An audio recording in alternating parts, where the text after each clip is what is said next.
সুপ্রিয় পরীক্ষার্থীবৃন্দ, lab MCQ এর পক্ষ থেকে আপনাদের 49তম বিসিএস এর বিষয়ভিত্তিক অংশ এর রসায়নের প্রথম ক্লাসে আপনাদের সবাইকে আমি স্বাগতম জানাচ্ছি। আপনাদের নিশ্চয়ই রসায়নের যে সিলেবাস, সেই সিলেবাস সম্পর্কে আপনারা অবগত হয়েছেন। যদি আপনারা সিলেবাসটি না পেয়ে থাকেন তাহলে ইতিমধ্যে সেটা পিএসসির ওয়েবসাইটে আপলোড করা হয়েছে। আপনারা অবশ্যই আপনাদের টোটাল সিলেবাসটা দেখে নেবেন। তো আপনাদের সিলেবাসের পার্ট 1-এর প্রথম ক্লাসে আমরা আজকে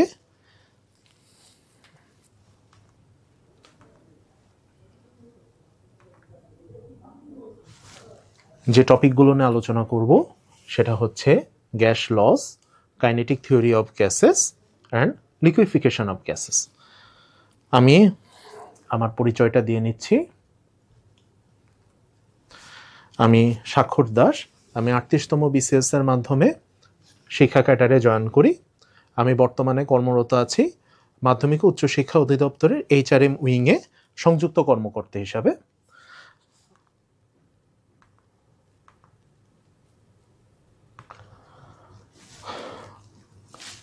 তাহলে আমরা আমাদের রসায়নের প্রথম ক্লাসটি আজকে শুরু করতে পারি। আপনারা জানেন যে আমাদের উচ্চ মাধ্যমিক শ্রেণীতে আমরা এই গ্যাসের সূত্রসমূহ এগুলো পড়ে এসেছি। আপনারা যারা রসায়নে বিভিন্ন বিশ্ববিদ্যালয় বা জাতীয় বিশ্ববিদ্যালয়ের অধিভুক্ত বিভিন্ন কলেজ থেকে যারা রসায়ন বিভাগে পড়াশোনা করেছেন এবং রসায়ন বিভাগে যারা গ্র্যাজুয়েশন কমপ্লিট করেছেন, তাদের জন্য আসলে এই গ্যাসের সূত্রগুলোর উপরে ক্লাস এটা আসলে খুব বেশি কঠিন হওয়া উচিত না।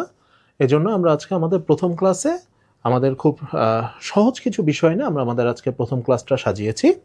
তো শুরুতেই আসা যাক আমাদের প্রথম ক্লাসে আমরা যে গ্যাসের সূত্রগুলো যেগুলো নিয়ে আলোচনা করব তার মধ্যে আছে, আমরা জানেন যে বয়েল, চার্লস, অ্যাভোগাড্রো, ডাল্টন আংশিক চাপ এবং গ্রাহামের ব্যাপন সূত্র। আমরা গ্যাসের সূত্র বলতে মূলত এই 5টা সূত্রকেই বুঝি।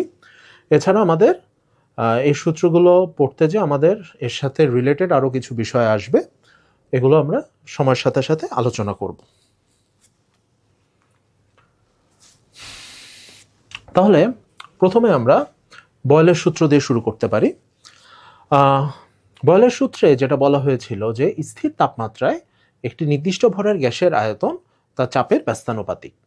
সেই হিসাবে আমরা লিখতে পারি যে V is proportional to P যখন T অর্থাৎ তাপমাত্রা স্থির থাকবে। তার পরিপ্রেক্ষিতে আমরা যদি সমানুপাতিক উঠিয়ে দিই তাহলে আমরা এখানে একটা সমানুপাতিক ধ্রুবক অ্যাড করব। তাহলে ফাইনালি আমরা যেটা লিখতে পারি সেটা হচ্ছে PV = K। এখান থেকে আমরা যদি বয়েলের সূত্রের গাণিতিক রূপটা লিখতে চাই তাহলে আমরা সূত্রটাকে এভাবে লিখতে পারি P1 V1 = P2 V2। এটাকে বলা হচ্ছে বয়েলের সূত্রের গাণিতিক রূপ, যেটাকে আমরা ম্যাথ করার সময় আমরা এই সূত্রটা ব্যবহার করতে পারি। তাহলে আমাদের যেটা বয়েলের সূত্রের যেটা গুরুত্বপূর্ণ জায়গা সেটা হলো এই সূত্রটা ধরে নিচ্ছে, এটা আমরা সবাই জানি, এই সূত্রটা আমরা অনেক ছোটবেলা থেকেই পড়ে এসেছি। আমাদের গুরুত্বপূর্ণ যেটা সেটা হচ্ছে এই যে শব্দটা আপনারা দেখতে পাচ্ছেন আইসোথার্ম। আইসোথার্ম কথাটা কিভাবে আসলো? আইসোথার্মকে বাংলায় বলা হবে সমষ্ণ রেখা।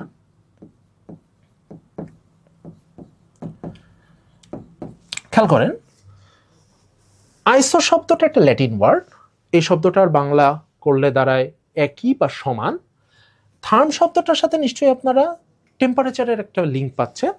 তাহলে যেহেতু আমরা জানি যে বয়েলের সূত্রে তাপমাত্রা স্থির থাকে, এই জন্য বয়েলের সূত্র থেকে যে গ্রাফগুলো আমরা পাই এই গ্রাফগুলোকে ইংরেজিতে আইসোথার্ম বা বাংলায় আমরা সমষ্ণ রেখা বলে অভ্যস্ত। এখন আমরা যদি একটু লক্ষ্য করি, আমাদের বয়েলের সূত্রটা ছিল এটা, যেখানে আমরা পেয়েছিলাম V = K × 1/P, বা এখান থেকে আমরা লিখতে পারি PV = K। আপনাদের জন্য বলে রাখি, যখনই আপনাদের যে কোনো ফর্মুলা থেকে গ্রাফ অঙ্কন করতে বলা হবে বা আপনারা যখন অপশনে যদি আপনাদের কোনো গ্রাফ দেওয়া হয়, তাহলে সবার আগে যেটা গুরুত্বপূর্ণ সেটা হলো আমাদের গ্রাফ আকার বা গ্রাফ লেখার একটা নির্দিষ্ট নিয়ম আছে। যেমন ধরেন এখানে আমরা একটা গ্রাফ অঙ্কন করেছি, যেখানে ওয়াই অক্ষ বরাবর আমরা নিয়েছি পি এবং এক্স অক্ষ বরাবর আমরা নিয়েছি ভি।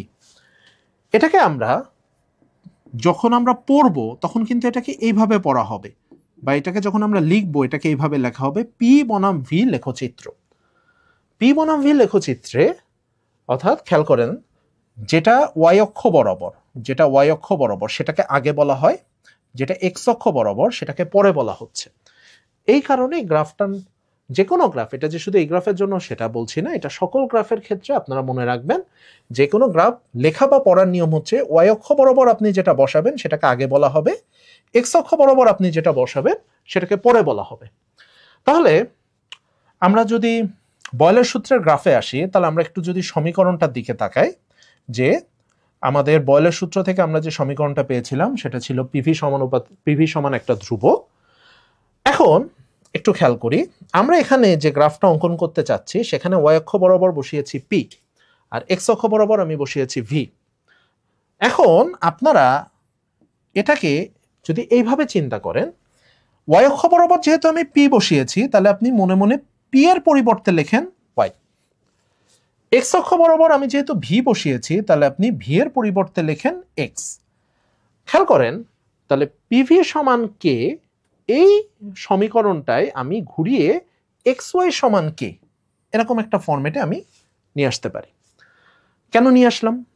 নিয়ে আসার পিছনে আমার রিজনটা হচ্ছে, আমার এই গ্রাফটার শেপ সম্পর্কে বা গ্রাফটা কোন ধরনের আকৃতি পাবো আঁকার পরে, এই আকৃতিটা আমার জানাটা জরুরি। যেমন আপনাদের যদি জানা না থাকে তাহলে আমি আপনাদের বলি, এই যে সমীকরণটা আমরা পেয়েছি এইটার একটা নাম আছে, এটাকে বাংলায় বলা হয় আয়তাকার অধিবৃত্ত, ইংরেজিতে বলা হয় রেক্ট্যাঙ্গুলার হাইপ্যারাবোলা। আমি রেক্ট্যাঙ্গুলারটা লিখলাম না, জাস্ট অধিবৃত্তের ইংলিশ ফর্মটাই লিখলাম। তাহলে আমরা জাস্ট পি বনাম ভি লেখচিত্র, এইটা যদি আমাকে বয়লের সূত্র থেকে আঁকতে বলা হয় তাহলে আমরা এই যে শেপটা এখানে আমরা পেয়েছি এই শেপটাকে আমরা নামকরণ করছি রেক্ট্যাঙ্গুলার হাইপ্যারাবোলা, বাংলায় যেটাকে বলা হচ্ছে আয়তাকার অধিবৃত্ত। এখন আমরা দেখেন এখানে বয়লের সূত্রের আরো কিন্তু কিছু গ্রাফ এঁকেছি। দ্বিতীয় গ্রাফটায় আমাদের ওয়াই অক্ষ বরাবর আমরা বসিয়েছি ভি, এক্স অক্ষ বরাবর আমরা এখানে বসিয়েছি 1/p। তাহলে আসেন আমরা বয়লের সূত্র থেকে আমরা একটা সমীকরণ বানানোর চেষ্টা করি। খেয়াল করেন ভি এর পরিবর্তে আমি যদি ওয়াই লিখি, কারণ আমি ওয়াই অক্ষ বরাবর ভি কে বসিয়েছি তাই আমি ভি এর পরিবর্তে ওয়াই লিখলাম, দেন কে এর মতো রাখবেন। এবার 1/p, এটা যেহেতু আমি এক্স অক্ষ বরাবর বসিয়েছি আপনি এখানে 1/p এর পরিবর্তে আপনি এখানে এক্স লিখতে পারেন। তাহলে আমরা যে সমীকরণটা পেলাম এটাকে আমরা বলতে পারি একটা মূল বিন্দুগামী সরলরেখার সমীকরণ। এটা আমরা ধরে নিচ্ছি সবাই জানি যে y = kx, এটাকে আমরা y = mx এর সাথে তুলনা করতে পারি, যেটা কিনা একটা মূল বিন্দুগামী সরলরেখার সমীকরণ। এবং তুলনা করলে আমরা এই k এটাকে ঢাল বা স্লোপ বা ইংরেজিতে ট্যানজেন্ট বলে অভিহিত করে থাকি।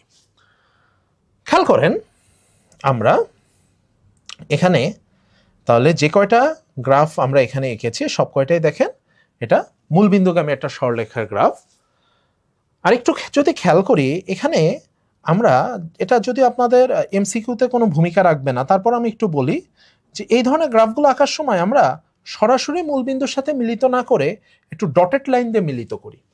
এটার পিছনে কারণ হচ্ছে মূলবিন্দুতে খেয়াল করেন ভি এর মান আসছে 0 এবং 1/p এর মান আসছে ইনফাইনাইট বা অসীম, যেটা আমরা প্র্যাকটিক্যালি বা রেগুলারই আমার ভি এর মান 0 বা পি এর মান অসীম, এটা আমরা ল্যাবে কখনো পি এর মান অসীম বা ভি এর মান 0 আমরা এটা কখনো বাস্তব কোনো বস্তুর জন্য পাবো না। এই জন্য এইটা আমরা মূলবিন্দুগামী সরলরেখা দিয়ে মিলাই। এবার আসা যাক আমাদের আরেকটা গ্রাফ আছে, এখানে খেয়াল করেন আমরা ওয়াই অক্ষ বরাবর বসাচ্ছি পিভি, এক্স অক্ষ বরাবর আমরা বসাচ্ছি পি। তাহলে আমরা এই কাজটা আবার করি, আমরা আবার বয়লের সূত্রে ব্যাক করি। তাহলে বয়লের সূত্র ছিল আমার পিভি সমান কে। তাহলে পিভি এর পরিবর্তে আমি যদি ওয়াই লিখি তাহলে আমরা বয়লের সূত্রকে রিরাইট করতে পারি এভাবে, ওয়াই ইকুয়াল টু কে। মাথায় রাখবেন ওয়াই ইকুয়াল টু কে মানে এটা বোঝায় এক্স অক্ষে প্যারালাল বা সমান্তরাল কোনো সরলরেখার সমীকরণ। এক্স অক্ষে সমান্তরাল সরলরেখা। দেখেন গ্রাফে আমরা যে কয়টি সরলরেখা এঁকেছি সবগুলো সরলরেখাই কিন্তু আমাদের এক্স অক্ষের সমান্তরাল দেখাচ্ছে। এখন এখানে আমরা আরেকটা বিষয় নিয়ে একটু কথা বলবো। আমাদের বয়লের সূত্রে আরেকটা বিষয় ছিল যে এখানে টি স্থির থাকবে। বয়লের সূত্রে আমাদের একটা কন্ডিশন ছিল যে আমাদের তাপমাত্রা স্থির থাকবে। তাহলে সেই কন্ডিশন অনুসারে আমরা এখানে যতগুলো গ্রাফ অঙ্কন করেছি সবগুলো গ্রাফে দেখেন এই যে টি দেখানো হচ্ছে, এই টিটাকে আমরা একটা কনস্ট্যান্ট বা আমরা একটা ধ্রুবক হিসেবে চিন্তা করতে পারি। তাহলে এইখানে যদি আপনাকে কখনো কোনো প্রশ্ন করা হয় যে এই যে আমি দুইটা সরলরেখা আঁকলাম, এখানে আমি ধরে নিচ্ছি এই সরলরেখার জন্য আমার টেম্পারেচারটা স্থির তাপমাত্রা ছিল T2, আর এই যে সরলরেখা এটার জন্য আমার স্থির তাপমাত্রা ছিল T1। এই দুইটা সরলরেখার মধ্যে আমার কোনো ডিফারেন্স আছে কিনা? ডিফারেন্স একটা কিন্তু আছে। আপনাদের একটা সহজ বুদ্ধি দিই, সেটা হলো এই ভি আর টি এদের মধ্যে সম্পর্কটা হচ্ছে সমানুপাতিক, যেটা আমরা একটু পরে চার্লসের সূত্রে দেখব। আমি যদি আপনাদের একটু সহজ বাংলায় বলি সেটা হচ্ছে এই টিটা মূলত এই যে সরলরেখা, এই প্রত্যেকটা সরলরেখা একটা কিন্তু ঢাল আছে বা ট্যানজেন্ট ইংরেজিতে আমরা যেটা বলি, অর্থাৎ এই সরলরেখাটা এক্স অক্ষের ধনাত্মক দিকের সাথে যে কোণটা তৈরি করে এই কোণের সাথে কিন্তু এই তাপমাত্রা একটা সম্পর্ক আছে। এই সম্পর্কটা চাইলে আপনারা বাসায় নিজেরা বের করতে পারবেন, এটা আমি ক্লাসে দেখাচ্ছি না। আমি আপনাদের যেটা বলতে চাচ্ছি সেটা হলো এখানে আপনারা একটা জিনিস খেয়াল করবেন বা মাথায় রাখবেন, আমার এই সরলরেখার ঢাল যত বড় হচ্ছে এই টেম্পারেচারের মান তার সাথে সাথে কিন্তু বৃদ্ধি পাচ্ছে, এই কথাটা আমি বলতে চাচ্ছিলাম। অর্থাৎ এই তিনটা সরলরেখার মধ্যে আমি যদি কোনো পার্থক্য করতে চাই তাহলে মনে রাখবেন যেখানে স্থির তাপমাত্রা যত বেশি সেই সরলরেখাটার তত বেশি বা এক্স অক্ষের সাথে তত বড় কোণ উৎপন্ন করবে, অর্থাৎ তার ঢালটার মান তত বেশি হবে। একই কথা এখানেও আমরা বলতে পারি। এই গ্রাফের ক্ষেত্রে আপনারা যদি চান এখানেও আমাদের এই কন্ডিশনটা আমরা অ্যাপ্লাই করতে পারি। খেয়াল রাখবেন আপনারা সরলরেখাটা যত উপরে নিচ্ছেন বা উপরে আঁকছেন তত আপনার স্থির তাপমাত্রার মানটা তত বৃদ্ধি পাবে। এটা আপনারা বাসায় বসে একটু চিন্তা করতে পারেন। এই গ্রাফের সাথে এই তাপমাত্রার একটা রিলেশন সবসময়ই আছে। তাহলে আমরা আইসোথার্মের বিষয়টা আমরা এই মুহূর্তে ক্লোজ করতে পারি। তাহলে আইসোথার্মের ক্ষেত্রে আমাদের যেটা বিষয় ছিল, এখানে আমরা তিনটা মাত্র গ্রাফ দেখিয়েছি।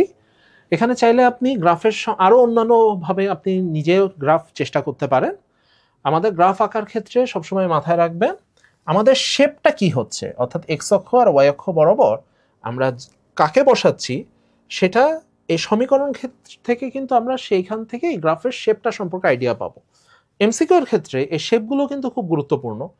ধরেন আমি এখানে আপনাদের একটা সম্ভাব্য কোশ্চেন দিতে পারি, এইটা যে বলা হলো আমাকে ভি বনাম 1/p লেখচিত্রটি কেমন হবে। এখানে আমাকে চারটা অপশন দিতে পারে। একটা অপশন দিতে পারে এটা একটা বক্ররেখা হবে, এটা মূলবিন্দুগামী সরলরেখা হবে, অথবা এটা এক্স অক্ষের সমান্তরাল সরলরেখা হবে। এরকম অপশন দিয়ে কিন্তু এই গ্রাফ থেকে কোশ্চেন করা সম্ভব। অর্থাৎ গ্রাফ থেকে কোশ্চেন করলেই যে সবসময় আপনাকে গ্রাফ এঁকে কোশ্চেন করতে হবে এটা কিন্তু না। গ্রাফকে কিন্তু অনেক সুন্দরভাবে কথায়ও প্রকাশ করা যায়। বাট কোশ্চেন যে ক্ষেত্রেই আসুক আপনাকে আগে গ্রাফটা সম্পর্কে সম্মুখ একটা আইডিয়া রাখতে হবে। আপনি এটা খুব সহজেই পারবেন, জাস্ট আপনি যদি এই নিয়মটা ফলো করেন যে আপনি যখন কোনো গ্রাফ ড্র করবেন আগেই আপনাকে মাদার সমীকরণের কাছে ফেরত আসতে হবে। তাহলে আমরা আমাদের পরের স্লাইডে যেতে পারি। এবার আসা যাক আমাদের চার্লসের সূত্র, দ্বিতীয় যে সূত্রটা ছিল বয়লের সূত্রের পরে। চার্লসের সূত্রের ক্ষেত্রে আমাদের দুইটা সমীকরণ। প্রথমে বলা হচ্ছে যে স্থির চাপে, চার্লসের সূত্রের বেলায় আপনি যে বিষয়টা গুরুত্ব দিবেন সেটা হচ্ছে বয়লের সূত্রে যেমন আমার তাপমাত্রা ছিল স্থির, চার্লসের সূত্রের বেলায় আপনার সেখানে চাপ হবে স্থির। কোনো নির্দিষ্ট ভরের গ্যাসের আয়তন প্রতি ডিগ্রি সেলসিয়াস তাপমাত্রা বৃদ্ধি বা হ্রাসে ওই গ্যাসের 0 ডিগ্রি সেলসিয়াস তাপমাত্রার আয়তনের এত অংশ বৃদ্ধি বা হ্রাস পায়।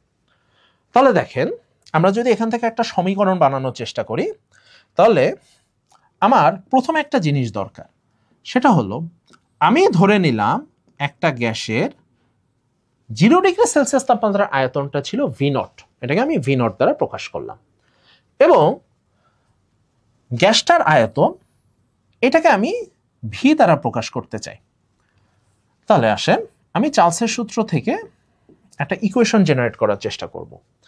প্রথমে আমাকে বলা হচ্ছে যে যদি আমি তাপমাত্রা 1 ডিগ্রি বাড়াই, তাহলে তার 0 ডিগ্রি সেলসিয়াস তাপমাত্রার আয়তনের 1/273 ভাগ এটা বৃদ্ধি পাবে। তাহলে মনে করেন 0 ডিগ্রি সেলসিয়াস তাপমাত্রা একটা গ্যাসের আয়তন ছিল V0, আমি তাপমাত্রা বাড়াতে চাচ্ছি 1 ডিগ্রি।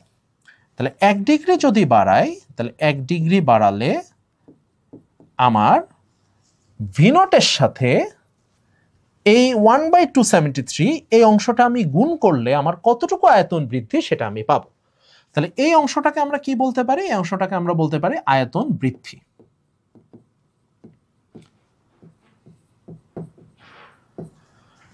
যদি আমি এই অংশটাকে আয়তন বৃদ্ধি বলি, তাহলে আমার নতুন আয়তনটা কি হচ্ছে? এটা ছিল 0 ডিগ্রি সেলসিয়াস তাপমাত্রার জন্য, এটা আমার কতটুকু আয়তন বৃদ্ধি পেল? এই দুইটা যোগফল হিসেবে আমি আমার 1 ডিগ্রি সেলসিয়াস তাপমাত্রায় গ্যাসটার যে আয়তন ধরলাম সেটা কথার কথা V1, আমি সেই আয়তনটা কিছু পাচ্ছি। এখন আপনারা মনে করেন আমি 1 ডিগ্রি সেলসিয়াস তাপমাত্রা না বাড়ায় আমি T ডিগ্রি সেলসিয়াস তাপমাত্রা বাড়াতে চাই। খেয়াল করেন, তাহলে 1 ডিগ্রি সেলসিয়াস তাপমাত্রা বাড়ালে আমার 1/273 ভাগ বৃদ্ধি পেত। তাহলে আমি যদি সিম্পল একটা গুণ দিই, কি গুণ দিব? আমি মনে করেন এখন তাপমাত্রা বাড়াতে চাচ্ছি T ডিগ্রি সেলসিয়াস, তাহলে T ডিগ্রি সেলসিয়াস তাপমাত্রা বৃদ্ধি করলে আমার V0 এর সাথে আমি যদি T মাল্টিপ্লাই করি, তাহলে এইটা হচ্ছে আমার এখনকার জন্য আয়তন বৃদ্ধি। তাহলে T ডিগ্রি সেলসিয়াস তাপমাত্রা আমি ওই গ্যাসটার আয়তন পাচ্ছি V0 plus V0 T divided by 273। চাইলে আমি এখান থেকে V0টাকে কমন নিতে পারি। V0টাকে কমন নিলে আমি একটা ইকুয়েশন পাচ্ছি, এইটাকেই চার্লসের সূত্রের ইকুয়েশন বলা যাবে। এখানে আমার একটা কন্ডিশন আছে যে চাপ স্থির থাকতে হবে। একই রকম ভাবে আমরা এই ইকুয়েশনটা থেকে আমরা চার্লসের সূত্রের একটা সংক্ষিপ্ত রূপ বের করি, এটাকে আমরা চার্লসের সূত্রের গাণিতিক রূপও বলতে পারি। আপনাদের এখানে সবারই আশা করি জানা আছে যে সাধারণত যখন আমরা ডিগ্রি সেলসিয়াসে তাপমাত্রা বুঝাই তখন আমরা টিটাকে ছোট হাতের লিখি, আর যখন আমরা কেলভিন এককে তাপমাত্রা বুঝাই তখন আমরা টিকে বড় হাতের লিখি। সো চার্লসের সূত্রের সংক্ষিপ্ত রূপে আমরা যেটা আসলে মিন করছি, এই সেলসিয়াস তাপমাত্রাকে আমরা যদি কেলভিন তাপমাত্রায় রূপান্তর করি, তাহলে এই সূত্রটা রূপান্তরিত হয়ে আমার এরকম একটা রূপ ধারণ করে। চাইলে আমি এখান থেকে একটা গাণিতিক রূপও বানাতে পারি। ধরেন আমি লিখলাম V1/T1 ইকুয়াল টু V2/T2। আমরা যখন চার্লসের সূত্রের ম্যাথ করি আমরা এই সূত্রটাকে ব্যবহার করি। এখন আমরা যদি চার্লসের সূত্রের গ্রাফে যাই, একটু খেয়াল করেন, বয়লের সূত্রের বেলায় আমাদের গ্রাফটার নাম ছিল আইসোথার্ম। একই রকম ভাবে আমরা চার্লসের সূত্রের বেলায় গ্রাফটার নাম দিতে পারি আইসোবার।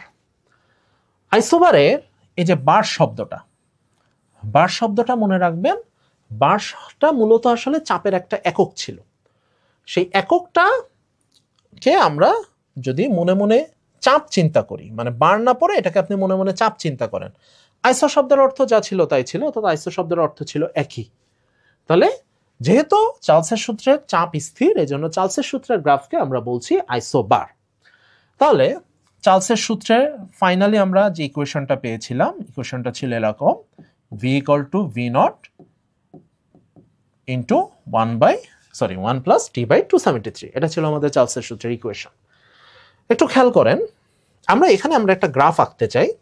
এই গ্রাফটার ক্ষেত্রে আমরা y অক্ষ বরাবর নিতে চাচ্ছি v, x অক্ষ বরাবর আমরা নিতে চাচ্ছি t। যদি আমরা এটা নিই তাহলে এই গ্রাফটাকে তাহলে আসেন আমরা একটু মডিফাই করি। কিভাবে মডিফাই করি? আমি এই ভি নটটা দিয়ে আমি মাল্টিপ্লাই করে দিলাম। যে কোনো গ্রাফ আঁকার ক্ষেত্রে আপনারা খেয়াল রাখবেন, আপনার y অক্ষ বরাবর যেটা আর x অক্ষ বরাবর আপনি যাকে নিচ্ছেন, এই দুইটাকে আপনি মনে মনে y আর x দিয়ে রিপ্লেস করে দেন। তাহলে v কে আমি মনে মনে y দিয়ে রিপ্লেস করলাম, t কে আমি মনে মনে x দিয়ে রিপ্লেস করলাম। যদি আমি এটা করি তাহলে দেখেন আমার বাকি যে পার্ট দুইটা আছে, তাহলে x এর সাথে যেটা আছে এটাকে আমরা যদি m ধরি তাহলে y equal to mx plus c, আমার কিন্তু একটা ফরম্যাট চলে আসছে। y equal to mx plus c আমরা জানি এটা একটা সরলরেখার সমীকরণ। এখানে c বলতে যে অংশটা বোঝায় সেটা হচ্ছে y অক্ষ থেকে খণ্ডিত অংশ, যেটা আপনারা এখানে গ্রাফে ভি নট দেখতে পাচ্ছেন। এখন এই গ্রাফে একটা খুব ভাইটাল জিনিস আছে। বিষয়টা কি? আমরা এই সরল রেখাটাকে যদি পিছনের দিকে বর্ধিত করি, যেরকম এখানে করা আছে, তাহলে এক সময় দেখবেন এটা মূল বিন্দুতে এসে মিলিত হবে। এই যে মূল বিন্দুতে এখানে আমরা একটা তাপমাত্রা দেখতে পাচ্ছি। এই তাপমাত্রাটার নাম মেবি আমরা সবাই জানি। এই তাপমাত্রাটাকে আমরা বলি পরম শূন্য তাপমাত্রা, ইংরেজিতে বলা হয় অ্যাবসোলুট জিরো টেম্পারেচার।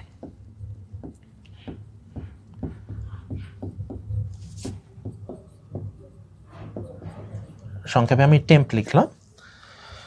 এখন আমরা চার্লসের সূত্র থেকে তাহলে কিভাবে পরম শূন্য তাপমাত্রা ধারণা পেতে পারি? দেখেন, পরম শূন্য তাপমাত্রা আমরা তখনই পাবো যখন আমার এই ভি এর মানটা শূন্য হবে। তাহলে আমি মনে মনে আপনি এখানে ভি এর মান 0 বসান। ভি এর মান যদি 0 বসান তাহলে টি এর মান আমরা কত পাচ্ছি একটু ক্যালকুলেট করে দেখেন। এটা মুখে মুখেও করা সম্ভব। ভি এর মান আমি যদি 0 বসাই তাহলে আমি টি এর মান পাচ্ছি -273 ডিগ্রি সেলসিয়াস। অর্থাৎ এই যে পয়েন্টটা বা স্থানাঙ্কটা -273,0, এই স্থানাঙ্কে এসে এই সরলরেখাটা x অক্ষের সাথে মিলিত হচ্ছে। তাহলে এই যে বিন্দুর যে স্থানাঙ্ক, এই পয়েন্টটাকে আমরা নাম দিচ্ছি পরম শূন্য তাপমাত্রা। পরম শূন্য তাপমাত্রা তাহলে সংজ্ঞা কিভাবে দেওয়া যায়? খুব সহজ। এমন কোনো টেম্পারেচার যদি থাকে থিওরিটিক্যালি যেখানে আমি কোনো গ্যাসের আয়তনকে 0 ধরতে পারি, তাহলে সেই টেম্পারেচারটাকে আমরা বলছি পরম শূন্য তাপমাত্রা। অর্থাৎ প্র্যাকটিক্যালি তো আসলে এখনো পর্যন্ত পরম শূন্য তাপমাত্রা যাওয়া সম্ভব হয়নি। এটা আমাদের কোয়ান্টাম কেমিস্ট্রির একটা খুব গুরুত্বপূর্ণ জায়গা, যে কোয়ান্টাম কেমিস্ট্রি বলতেছে পরম শূন্য তাপমাত্রার কাছাকাছি কোনো টেম্পারেচার আপনি যদি কাউকে নিয়ে যেতে পারেন, তাহলে পদার্থের সাধারণ যে ধর্মগুলো, যেটা আমরা ফিজিক্সের ভাষায় যে ধর্মগুলো আমরা বলি, এই ধর্মগুলো চেঞ্জ হয়ে যায়। তো আমরা এখনো কোয়ান্টাম পরম শূন্য তাপমাত্রার কাছাকাছি যাওয়া সম্ভব হয়েছে। তো আমরা ফিজিক্যাল কেমিস্ট্রিতে আমাদের এই পরম শূন্য তাপমাত্রার ইম্পর্টেন্সটা কিন্তু খুব বেশি। তো আপাতত আমরা জাস্ট এইটুকু মনে রাখতে পারি যে আমাদের পরম শূন্য তাপমাত্রার মান -273, এবং এটা আমরা চার্লসের সূত্র থেকে কিভাবে পেলাম সেটাও আমরা এখানে দেখতে পারি। তাহলে আপনারা যদি এই গ্রাফটা বুঝে থাকেন, তাহলে এখানে আমরা ঠিক আরো সহজে আমরা এখানে আর একটা গ্রাফ ড্র করতে পারি কিনা দেখেন তো। আমরা যদি এক্স অক্ষ বরাবর ছোটটি না নিয়ে বড়টি নিতাম তাহলে কেমন হইতো? তাহলে দেখেন, এটা আমরা এখান থেকে বলে দিতে পারি আমার y অক্ষ বরাবর আমি নিচ্ছি v, x অক্ষ বরাবর আমি নিচ্ছি বড়টি। তাহলে আমরা এখানে সিম্পল একটা মূলবিন্দুগামী সরলরেখা পাচ্ছি। অনুরূপভাবে আমরা বয়েলের সূত্রে আমরা যেরকম দেখেছিলাম, আমরা যদি দুইটা ভিন্ন সরলরেখা অঙ্কন করি, একটা P1 চাপের জন্য, একটা P2 চাপের জন্য, আপনার নিশ্চয়ই মনে আছে চার্লসের সূত্রের ক্ষেত্রে আমার P হবে স্থির।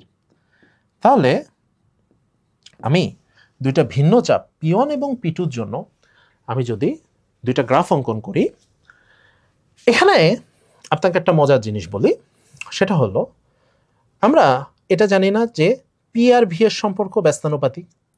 তাহলে আপনাকে মনে রাখার জন্য একটা সহজ বুদ্ধি দিই, পি যত ভি এর কাছাকাছি হচ্ছে তত পি এর ভ্যালু কমবে ব্যস্তানুপাতিক সম্পর্কের কারণে। অর্থাৎ এখানে এই যে আমরা দুইটা ভিন্ন চাপের জন্য দুইটা ভিন্ন সরলরেখা অঙ্কন করলাম, এই দুইটার ক্ষেত্রে P1 হবে P2 এর থেকে বড়। অর্থাৎ আমরা এখানে আমরা যে এই সরলরেখার স্লোপ পাচ্ছি, এই স্লোপের মান বা এই কোণটা, এই সরলরেখাটা এক্স অক্ষের সাথে যে কোণটা উৎপন্ন করে, এই কোণটা আর পি এর সম্পর্ক এটা ব্যস্তানুপাতিক। অর্থাৎ কোণটা যত বড় হবে এই পি এর মানটা তত ছোট হবে। এটাও আমি আপনাদের বাসায় একটু চিন্তা করার জন্য দিলাম, আপনাদের মূল সারাংশটা আমি মনে রাখতে বলছি। তাহলে দেখেন আমরা আইসোথার্ম এবং আইসোবার এই দুইটা জায়গা কভার করেছি। এখন আমাদের খুব ছোটবেলায় আমরা একটা সূত্র পড়েছি, সেই সূত্রটা ছিল অ্যাভোগাড্রোর সূত্র।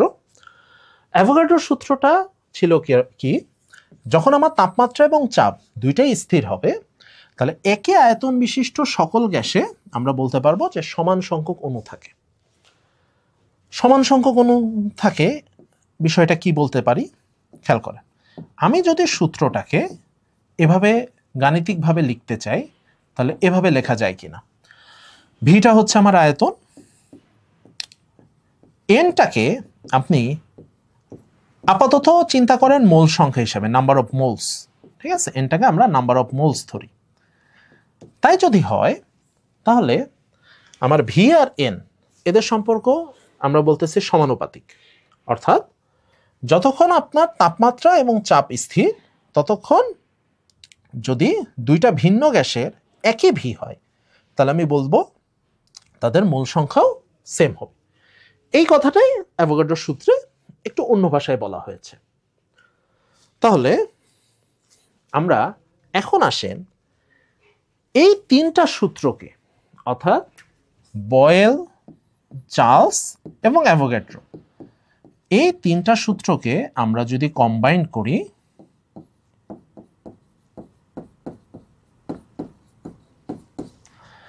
তাহলে আমরা যে সমীকরণটা পাই, এই সমীকরণটা আমাদের কাছে আদর্শ গ্যাস সমীকরণ বা আচ্ছা ইংরেজিতে বলে আইডিয়াল গ্যাস ইকুয়েশন, ইংরেজিতে একটু পাশে লিখে দিই, এটা আমাদের কাছে আইডিয়াল গ্যাস ইকুয়েশন নামে পরিচিত। তাহলে আদর্শ গ্যাস সমীকরণটা মূলত বয়েল, চার্লস এবং অ্যাভোগাড্রোর সমন্বয়ে তৈরি করা। এই প্রেক্ষিতে আমি আপনাদের একটু বলে রাখি, আমাদের বয়েল এবং চার্লসের কিন্তু একটা সমন্বয় সূত্র আছে।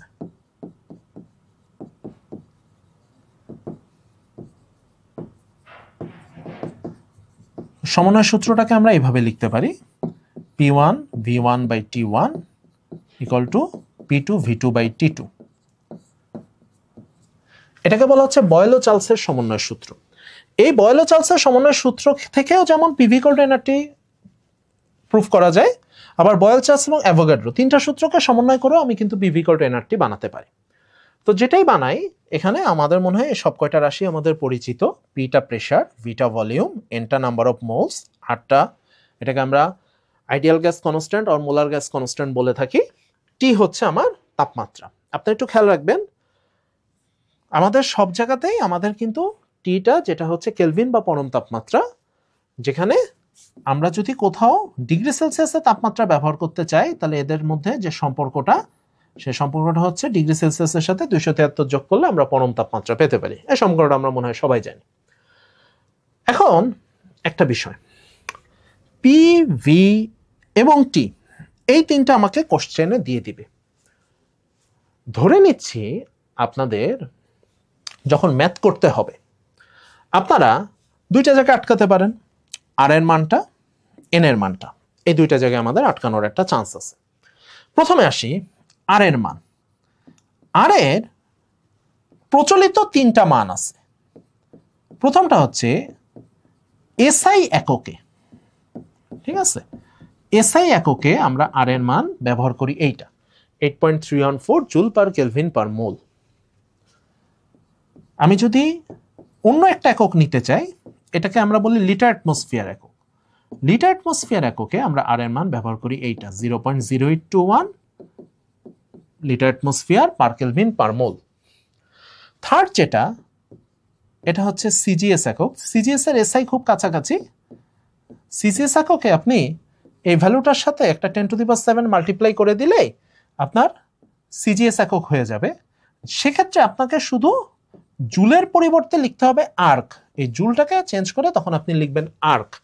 আর্কটা হচ্ছে সিজিএস এ কাজের একক, যেখানে আমরা জানি 1 জুল সমান 10⁷ আর্ক।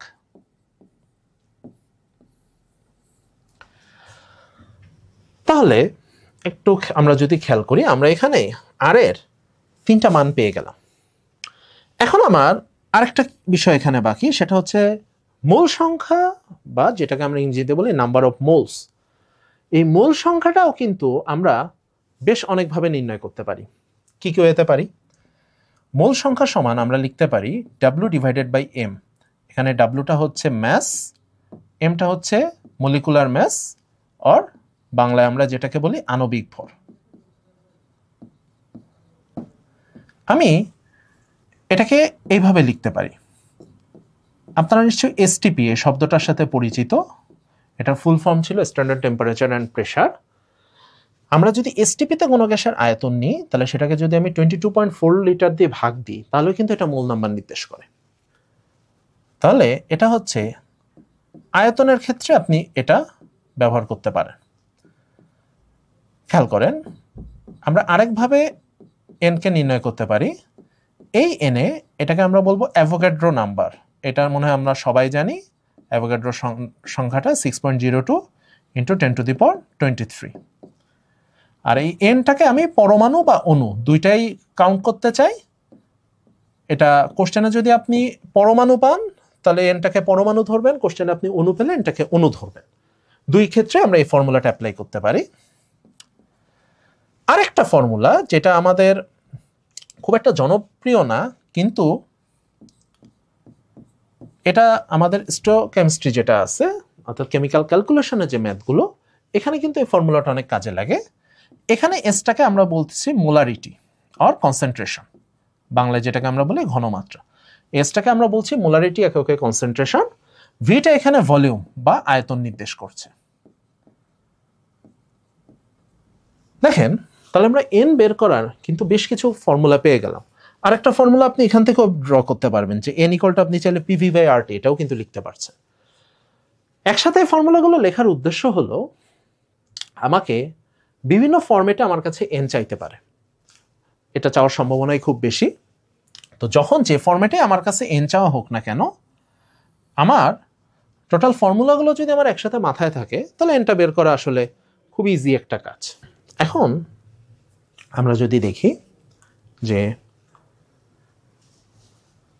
এন এর ক্ষেত্রে আমরা যদি এই ফর্মুলাগুলো সবগুলো ফর্মুলা আমাদের একসাথে মাথায় থাকে, তাহলে এন বের করতে আমাদের অনেক ইজি হতে পারে।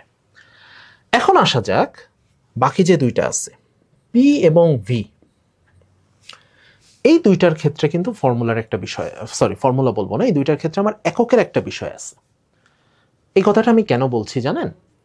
খেয়াল করেন, এন নাম্বার অফ মোলস, মানে এন দিয়ে আপনার মোল সংখ্যায় বোঝাবে। টি এটার একক কেলভিন ফিক্সড। টি এর একক কেলভিন ছাড়া অন্য কোনো এককে সম্ভব না। যদি ওরা টি আপনাকে ডিগ্রি সেলসিয়াসে দিয়ে দেয়, তাহলে আপনি টিকে কেলভিনে কনভার্ট করে নিতে হবে, এটা আপনি বাধ্য।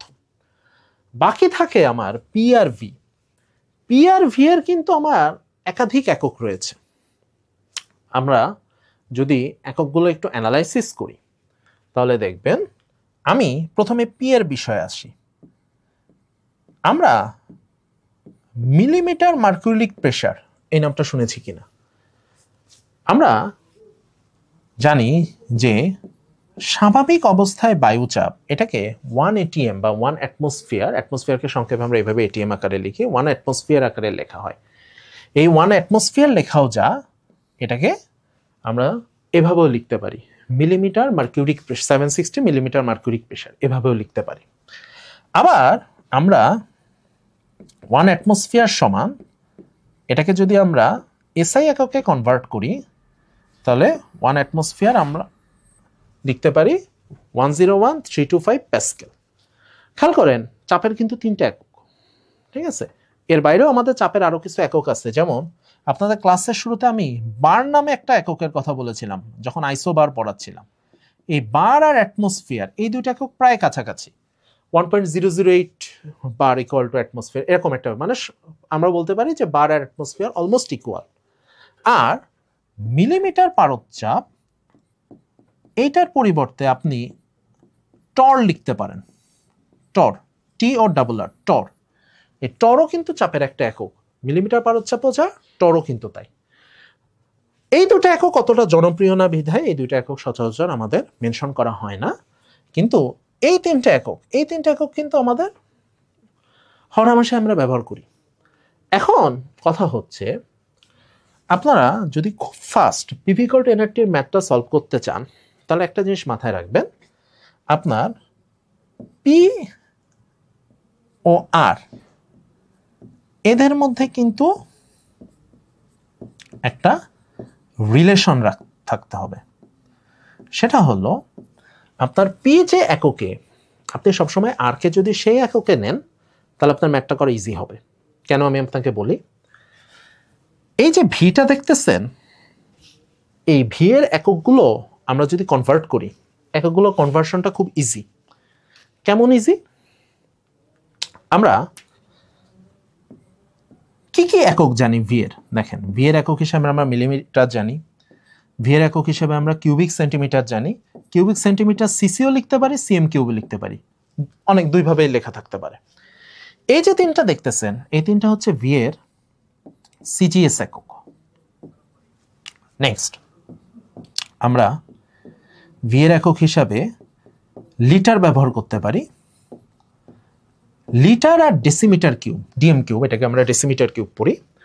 এই দুইটা কিন্তু সেম, যেমন মিলিলিটার এবং সিসি একই, ঠিক সেরকম লিটার এবং ডিএম কিউবও কিন্তু একই। এই দুইটা একককে আমরা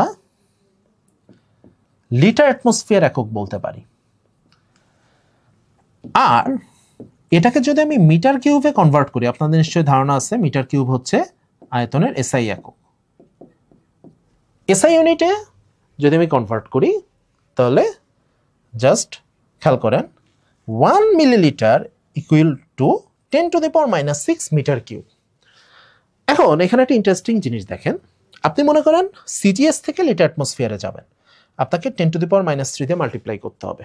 একই রকমভাবে আপনি লিটার অ্যাটমসফিয়ার থেকে মিটার কিউবে যাবেন, এক্ষেত্রেও কিন্তু আপনাকে 10⁻³ দিয়ে মাল্টিপ্লাই করতে হবে। দ্যাটস ওয়াই আপনার আয়তনের ক্ষেত্রে আপনি যখন আয়তনের একটা ইউনিট থেকে আরেকটা ইউনিটে কনভার্ট করছেন তখন আপনার সম্পর্কটা হচ্ছে একটা হাজারের সম্পর্ক। এখান থেকে এখানে গেলে অর্থাৎ ছোট একক থেকে বড় এককে গেলে আপনি 1000 দিয়ে ভাগ দিচ্ছেন, আপনি যখন বড় একক থেকে ছোট এককে আসছেন তখন আপনি 1000 দিয়ে মাল্টিপ্লাই করছেন। এই সম্পর্কটা মনে রাখা সহজ, ক্যালকুলেশন করা সহজ, উইদাউট ক্যালকুলেটরও কিন্তু এটা মুখে মুখে করা যায়। কিন্তু চাপের ক্ষেত্রে আসেন, চাপের ক্ষেত্রে আমাদের এই সম্পর্কটা, এটা ক্যালকুলেটর ছাড়া করাটা একটু কঠিন, বাট সেটা আমি একটু পরে যাচ্ছি। আমাকে প্রথমত হচ্ছে এটা মনে রাখতে হবে। 1, 2 হচ্ছে, আমি মনে করেন আপনাদের টেকনিক্যাল ক্যাডারে এখানে যদি স্পষ্ট করে উল্লেখ নেই, আমাদের সাধারণত যেটা ছিল এতদিন যে টেকনিক্যাল সাবজেক্টগুলোতে সায়েন্টিফিক ক্যালকুলেটর না, যেটা হচ্ছে নন সায়েন্টিফিক ক্যালকুলেটর, এরকম ক্যালকুলেটর ব্যবহার করার অনুমতি ছিল। সো সেক্ষেত্রে আপনারা যদি এই অঙ্কগুলো ধরে নিচ্ছি ম্যাথের ক্ষেত্রে আমরা ক্যালকুলেটর ব্যবহার করার সুযোগ পাবো, যদিও এটা পিএসসি এখনো পর্যন্ত আমাদের স্পষ্টীকরণ দেয়নি, কারণ সার্কুলারে ক্যালকুলেটর বিষয়টা উল্লেখ করা ছিল না। তারপর আমি ধরে নিচ্ছি যে সায়েন্সের সাবজেক্টগুলোতে এর আগে আমরা যখন বিষয়ভিত্তিক পরীক্ষাগুলো দিয়েছি তখন কিন্তু আমাদের ক্যালকুলেটর অ্যালাউড ছিল, বাট ওখানে বলা হতো যে সায়েন্টিফিক ক্যালকুলেটর ব্যবহার করা যাবে না। যেমন আমরা ম্যাথ পরীক্ষায়, জেনারেল ম্যাথ পরীক্ষায়, রিটেনের ক্ষেত্রে ক্যালকুলেটর ইউজ করা হতো। এখন আপনাদের বিশেষ বিসিএসে ক্যালকুলেটর দেওয়া হবে কিনা এই বিষয়ে এখনো কোনো নির্দেশনা আসে নাই। যদি আমাদের রেগুলার ক্যালকুলেটর অর্থাৎ নন সায়েন্টিফিক ক্যালকুলেটর দেওয়া হয় সেক্ষেত্রে আমাদের কিন্তু এই ম্যাথগুলো আসার চান্স খুব বেশি। এবং এই ম্যাথগুলো যদি আপনি খুব কুইক সলভ করতে চান তাহলে আপনাকে একটা জিনিস মনে রাখতে হবে, আপনাকে ম্যাথটাকে ইজিয়ার ফরম্যাটে মানগুলো বসাতে হবে। অর্থাৎ আমি যদি পি কে চেঞ্জ না করতে চাই তাহলে খেয়াল করেন, আমার মনে করো আমার কোশ্চেনে পি দেওয়া আছে অ্যাটমসফিয়ার, সেক্ষেত্রে আমি আর এর মান যদি 0.0821 নিই তাহলে আমার দেখেন শুধুমাত্র ভি কে আমার চেক করতে হবে ভি এর ইউনিট কি আছে। যদি পি আমার অ্যাটমসফিয়ারে থাকে তাহলে ভি এর ইউনিট আমাকে লিটারে কনভার্ট করতে হবে। এখন আমি জাস্ট আমার যদি ভি লিটারে থাকে আমি সরাসরি এটাই বসাবো, যদি আমার ভি লিটারে না থাকে তাহলে মিলিলিটার থাকলে 1000 দিয়ে ভাগ দিতে হবে, মিটার কিউব থাকলে 1000 দিয়ে গুণ দিতে হবে। ভাগ বা গুণ দেওয়ার বিষয়টা এত জটিল না। এই কারণে আমি আপনাদের যেটা বলতে চাচ্ছি, পিভি ইকুয়াল টু এনআরটি ম্যাথগুলো যখন আপনারা করবেন তখন পি যে এককে আর কে অবশ্যই সে এককে নেওয়ার চেষ্টা করবেন। এটা হচ্ছে ম্যাথটা সহজে করার আমি আপনাদের একটা বুদ্ধি দিলাম। আরেকটা বিষয় মাথায় রাখতে হবে, একটু খেয়াল করেন, এন এর পরিবর্তে আমরা যেমন W/M লিখতে পারি, তাহলে এই ফর্মুলাটাকে আমি কিন্তু এভাবেও রিরাইট করতে পারি, PV equal two W/M RT। যদি আমার কখনো এই ফর্মুলা থেকে মলিকুলার মাস অর ম্যাস বের করতে বলা হয় সেক্ষেত্রে আমি এই এন এর পরিবর্তে W/M লিখতে পারি। আমার এখান থেকে আরো একটা ফর্মুলা বের করা সম্ভব, সেটা হচ্ছে ডেনসিটির ফর্মুলা। ডেনসিটির ফর্মুলা বলছে D ইকুয়াল টু PM/RT। এখানে ডি দিয়ে ডেনসিটি, বাংলায় যদি আমরা বলি তাহলে সেটা ঘনত্ব মিন করে। এখন আপনি এই ফর্মুলা ইউজ করেন, এই ফর্মুলা ইউজ করেন আর এই ফর্মুলা ইউজ করেন, এটা পুরোপুরি ডিপেন্ড করবে আপনার ম্যাথটা কোন ফরম্যাটে দেওয়া হয়েছে সেটার উপরে। আপনি যে ফর্মুলা ইউজ করেন না কেন আপনাকে খেয়াল রাখতে হবে যে ইউনিটগুলো যেন একটা ইকুইভ্যালেন্ট ইউনিট হয়। ইকুইভ্যালেন্ট ইউনিট কেন বলছি, আপনি মনে করেন পি নিলেন এসআই এককে কিন্তু ডি নিলেন সিজিএস এককে, তাহলে আপনার অঙ্কের উত্তর কখনো মিলবে? মেলা কখনোই সম্ভব না। আর আমি আপনাদের একটা ইন্টারেস্টিং রিলেশন বলে দিই, খেয়াল করেন, আমরা পি এর জন্য একটা রিলেশন শিখলাম, দ্যাট মিনস পি এর ইউনিটগুলোর মধ্যে একটা সম্পর্ক শিখলাম, ভি এর ইউনিটগুলোর মধ্যে একটা সম্পর্ক শিখলাম। একই সাথে আমি ডি এর ইউনিটগুলোর মধ্যে যদি একটা সম্পর্ক লিখতে চাই তাহলে আপনাদের বলি, আপনারা খুব সহজে এভাবে মনে রাখতে পারেন।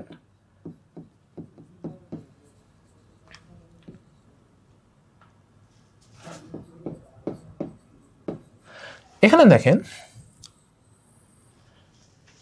ডেনসিটি 3টা ইউনিটের মধ্যে আমি একটা রিলেশন বানাই দিলাম, এটাও কিন্তু আপনাদের অনেক জায়গায় কাজে লাগবে। গ্রাম পার সিসি এটা হচ্ছে সিজিএস এর ডেনসিটির ইউনিট, গ্রাম পার লিটার এটা হচ্ছে লিটার অ্যাটমসফিয়ারের ডেনসিটির ইউনিট, আর এটা হচ্ছে এসআই ইউনিটের ডেনসিটি। আপনাকে যদি কখনো বলা হয় যে ডেনসিটি দেওয়া আছে গ্রাম পার সিসিতে, আপনি এটাকে গ্রাম পার লিটারে কনভার্ট করবেন, খুব ইজি, জাস্ট এটা 1000 দিয়ে মাল্টিপ্লাই। আরেকটা ইন্টারেস্টিং জিনিস দেখেন, গ্রাম পার লিটারের ডেনসিটির যে ভ্যালু কেজি পার মিটার কিউবেও কিন্তু ডেনসিটির ভ্যালু সেটাই দেখাচ্ছে। অর্থাৎ আপনি ডেনসিটির ইউনিট যদি গ্রাম পার লিটার থেকে কেজি পার মিটার কিউবে কনভার্ট করেন তাহলে কিন্তু ভ্যালুর কোনো চেঞ্জ হবে না। চেঞ্জ না হওয়ার পিছনে কারণটা কি?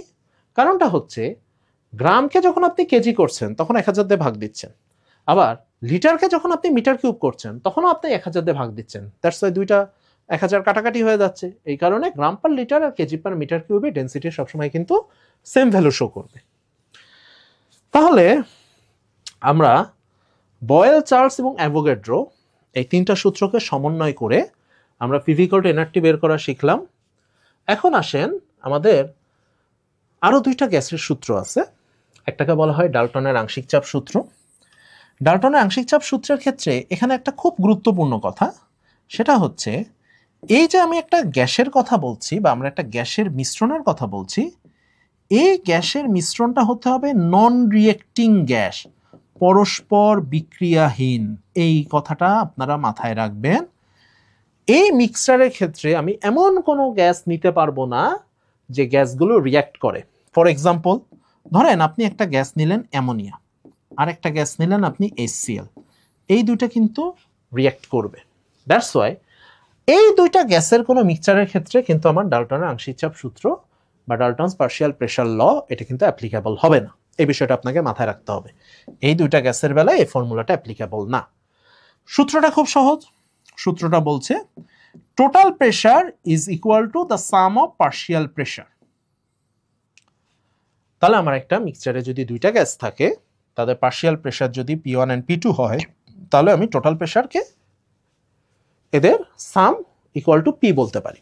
এখানে আমার একটা কন্ডিশন আছে, কন্ডিশন হচ্ছে টিটা স্থির থাকতে হবে। বিষয়টা হলো এই সূত্রটাকে আমি কিন্তু একটু অন্যভাবে রিরাইট করতে পারি। কিভাবে? মনে করেন আমার একটা মিক্সচার আছে, মিক্সচারে আমার দুইটা গ্যাস আছে, একটাকে আমি বললাম এ, একটাকে আমি বললাম বি। সে এ গ্যাসের মোল নাম্বার এনএ, এ গ্যাসের পার্শিয়াল প্রেশার পিএ, বি গ্যাসের মোল নাম্বার এনবি, বি গ্যাসের পার্শিয়াল প্রেশার পিবি। সেক্ষেত্রে আমি পিএসভি ইকুয়াল টু আমি লিখতে পারি এনএ আর টি। একটু আগে আমরা পিভি ইকুয়াল টু এনআরটি শিখেছি না? তাহলে এই ফর্মুলাটাই আমি এখানে কেন অ্যাপ্লাই করতে পারবো না? ডেফিনেটলি পারবো। একই রকম ভাবে আমি পিভিভি ইকুয়াল টু আমি লিখতে পারি এনবি আর টি। খেয়াল করেন, দুইটা গ্যাস যখন তারা একই পাত্রে রাখা হয়, আমাদের একটা কমন হচ্ছে গ্যাসকে যে পাত্রে রাখা হবে আমরা ধরে নিই গ্যাস ওই পাত্রের আয়তন দখল করবে, এরকম আমাদের একটা কমন সেন্স আছে। অ্যান্ড আমাকে এখানে কিন্তু শুরুতেই বলা আছে যে আমার টেম্পারেচার স্থির থাকতে হবে। সো টি আর ভি এই দুইটা আমার অলওয়েজ কনস্ট্যান্ট, আর এটা আইডিয়াল কনস্ট্যান্ট বা যেটাকে আমরা সর্বজনীন ধ্রুবক বলতে পারি, অর্থাৎ আর এর মান আমার সবসময় কনস্ট্যান্ট থাকবে। তাহলে আমার এখানে ভেরিয়েবল হচ্ছে আমরা খালি পি আর এন, এই দুইটাকে আমরা ভেরিয়েবল বলতেছি। এখন ধরেন আমি এই দুইটা ফর্মুলাকে যদি আমি অ্যাড করি, এই দুইটা ফর্মুলাকে আমি যদি অ্যাড করি, তাহলে দেখেন দুইটা পি এন পিবি এই দুইটা আমার পার্শিয়াল প্রেশার, এই দুইটাকে অ্যাড করলে আমার টোটাল প্রেশার পাওয়া উচিত। একই রকম ভাবে এনএ অ্যান্ড এনবি এই দুটাকে অ্যাড করলে আমার টোটাল মোল নাম্বার পাওয়া উচিত। তাহলে কিন্তু আমি আবার সেই পিভি ইকুয়াল টু এনআরটি ফর্মুলাটা ব্যাক পেলাম। এখন আমি আরেকটা কাজ করতে চাই, সেটা হলো আমি 1কে 3 দিয়ে ভাগ করতে চাই।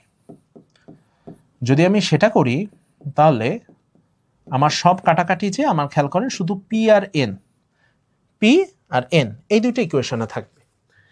এদের কিন্তু একটা নাম আছে। আপনি যখন একটা মিক্সচারের কোনো একটা এলিমেন্টের মোল নাম্বারকে ওই মিক্সচারের টোটাল মোল নাম্বার দিয়ে ভাগ দিচ্ছেন, তখন এটাকে আমরা বলি মোল ফ্র্যাকশন, বাংলায় বলা হয় মোল ভগ্নাংশ। So Dalton's partial pressure law has an alternative formula. That formula means partial pressure equal to mole fraction into total pressure. খেয়াল করেন, আমরা যেমন এই ফরম্যাটে ডাল্টনের পার্শিয়াল প্রেশার লকে মনে রাখতে পারি, আমরা কিন্তু নিচের ফরম্যাটেও ডাল্টনের পার্শিয়াল প্রেশার লকে মনে রাখবো। তাহলে ডাল্টনের পার্শিয়াল প্রেশার লর ক্ষেত্রে আমার দুইটা কন্ডিশন, এক total pressure must be equal to the sum of partial pressure, second যেটা সেটা হলো partial pressure equal to mole fraction into total pressure. এটাও ডাল্টনের পার্শিয়াল প্রেশার লর একটা অল্টারনেটিভ ফর্মুলা। চলে আসা যাক আমাদের লাস্ট ফর্মুলাতে। এটা হচ্ছে গ্রাহামস ডিফিউশন ল। ডিফিউশনের ক্ষেত্রে আমি আপনাদের বলি হোয়াট ইজ ডিফিউশন। এখানে আমাদের একটা দুইটা শব্দ আছে, একটা হচ্ছে ডিফিউশন অ্যান্ড এফিউশন। ডিফিউশন আর এফিউশনের ক্ষেত্রে পার্থক্য হলো ডিফিউশনটা হতে হয় স্পন্টেনিয়াস, বাংলায় যদি আমরা বলি স্বতঃস্ফূর্ত। ডিফিউশনটা এটা সবসময় হবে স্বতঃস্ফূর্ত। আর আপনি যদি জোর করে কোনো কিছু চাপায় দেন, সহজ ভাষায় বলি, একটা টায়ার বাস্ট করলো, আপনার একটা টায়ার ফুটা হয়ে গেল, একটা ছিদ্রপথে সজোরে কোনো গ্যাস বেরোলো, তাহলে আমরা সেটাকে ডিফিউশন না বলে আমরা সেটাকে বলবো এফিউশন। ওইটার বাংলায় বলা হয় অনুব্যাপন। দুইটা শব্দ আছে কিন্তু, ব্যাপন এবং অনুব্যাপন। মজার ব্যাপার হলো টেম্পারেচার এবং প্রেসার যদি স্থির থাকে তাহলে ব্যাপন এবং অনুব্যাপন দুইটার ক্ষেত্রে আপনি কিন্তু সেম ফর্মুলা ইউজ করতে পারেন। ফর্মুলাটা কি? এখানে আমরা জেনারেলাইজ একটা ফর্মুলা বলতেছি, সেটা হচ্ছে rate of diffusion must be inversely proportional to the square root of density, যখন আপনার টি ও পি স্থির হবে। মজার বিষয়, এই ফর্মুলাটাকে কিন্তু আরেকভাবে রিরাইট করা যায়। কেমন? আমরা যদি এভাবে লিখি R1 by R2 equal to T2 by T1 equal to root over D2 by D1 equal to root over M2 by M1. আমরা যদি এই ফর্মুলাটাকে এভাবে লিখতে চাই, এটাও যেমন গ্রাহামের সূত্র থেকে আসছে, এটাও কিন্তু গ্রাহামের সূত্র থেকে আসছে। এখানে কোনটা কি? এটাকে আমরা বলতেছি রেট অফ ডিফিউশন বা ব্যাপন হার, এই রাশটা। এখানে টিটা কিন্তু টাইম, এখানে কিন্তু খেয়াল রাখেন এইটি কিন্তু টেম্পারেচার না, এই টিটা কিন্তু টাইম আর সময়, এই ডিটা ডেন্সিটি, আর এই এমটা এটাকে আপনি মলিকুলার মাসও বলতে পারেন, আণবিক ভরও বলতে পারেন, মোলার ভরও বলতে পারেন। তাহলে খেয়াল করেন, আমি গ্রাহামের ব্যাপন সূত্র থেকে আমি এখানে একটা ইম্পর্ট্যান্ট একটা জিনিস পাচ্ছি, সেটা হচ্ছে rate of diffusion must be inversely proportional to the root of molar mass or molecular mass. বা এটাকে আপনি আরো সহজে এভাবে মনে রাখতে পারেন যে গ্যাসের আণবিক ভর যত বেশি হবে তার ব্যাপন হার তত কম হবে। সে আপনাকে যদি 4টা গ্যাস দেওয়া হয়, CO2, H2, NH3 and O2, এই 4টা গ্যাস দিয়ে যদি কেউ আপনাকে বলে এদের মধ্যে কার ব্যাপন হার সবচেয়ে কম, তাহলে আপনি কি বলবেন? খেয়াল করেন, এটার মলিকুলার মাস 44, এটা 2, এটা 17, এটা 32। তাহলে ডেফিনেটলি যার মলিকুলার মাস সবচেয়ে বেশি সেটার ব্যাপন হার হবে কম, আর যার মলিকুলার মাস সবচেয়ে কম সেটার ব্যাপন হার হবে বেশি। তাহলে এটার বেলায় আর হচ্ছে লোয়েস্ট, এটার বেলায় আর হচ্ছে হাইয়েস্ট। লাস্ট আরেকটা বিষয়, সেটা হচ্ছে রেট অফ ডিফিউশন নিয়ে আমাদের অনেক সময় একটু কনফিউশন থাকে যে আসলে রেট অফ ডিফিউশনটা কি বোঝাচ্ছে। বেসিক্যালি রেট অফ ডিফিউশনটা ডিপেন্ড করে আপনি মিডিয়ামটাকে কি নিচ্ছেন। এই মিডিয়ামটা আপনার গ্যাসিয়াস মিডিয়াম হতে পারে, লিকুইড মিডিয়াম হতে পারে, সলিড মিডিয়াম হতে পারে। সবসময় মনে রাখবেন ডিফিউশন কিন্তু আপনার সব ধরনের মিডিয়ামের ক্ষেত্রেই প্রযোজ্য। লাস্ট একটা বিষয়, সেটা হচ্ছে এই রেট অফ ডিফিউশনটা ক্যালকুলেট করার কোনো ফিক্সড সূত্র কিন্তু নাই। সে আপনি ডিস্টেন্সকে টাইম দিয়ে ডিভাইড করে আপনি রেট অফ ডিফিউশন বের করতে পারবেন। এখানে এক্স আমরা বলতে যাচ্ছি ডিস্টেন্স। আপনি এরিয়া, এটাকেও টাইম দিয়ে ভাগ করে আপনি কিন্তু রেট অফ ডিফিউশন বের করতে পারেন, যদি আমার কোশ্চেনে এরিয়া দেওয়া থাকে, খেয়াল রাখবেন। একই রকমভাবে আমি ভলিউমকে টাইম দিয়ে ডিভাইড করেও আমি রেট অফ ডিফিউশন বের করতে পারি।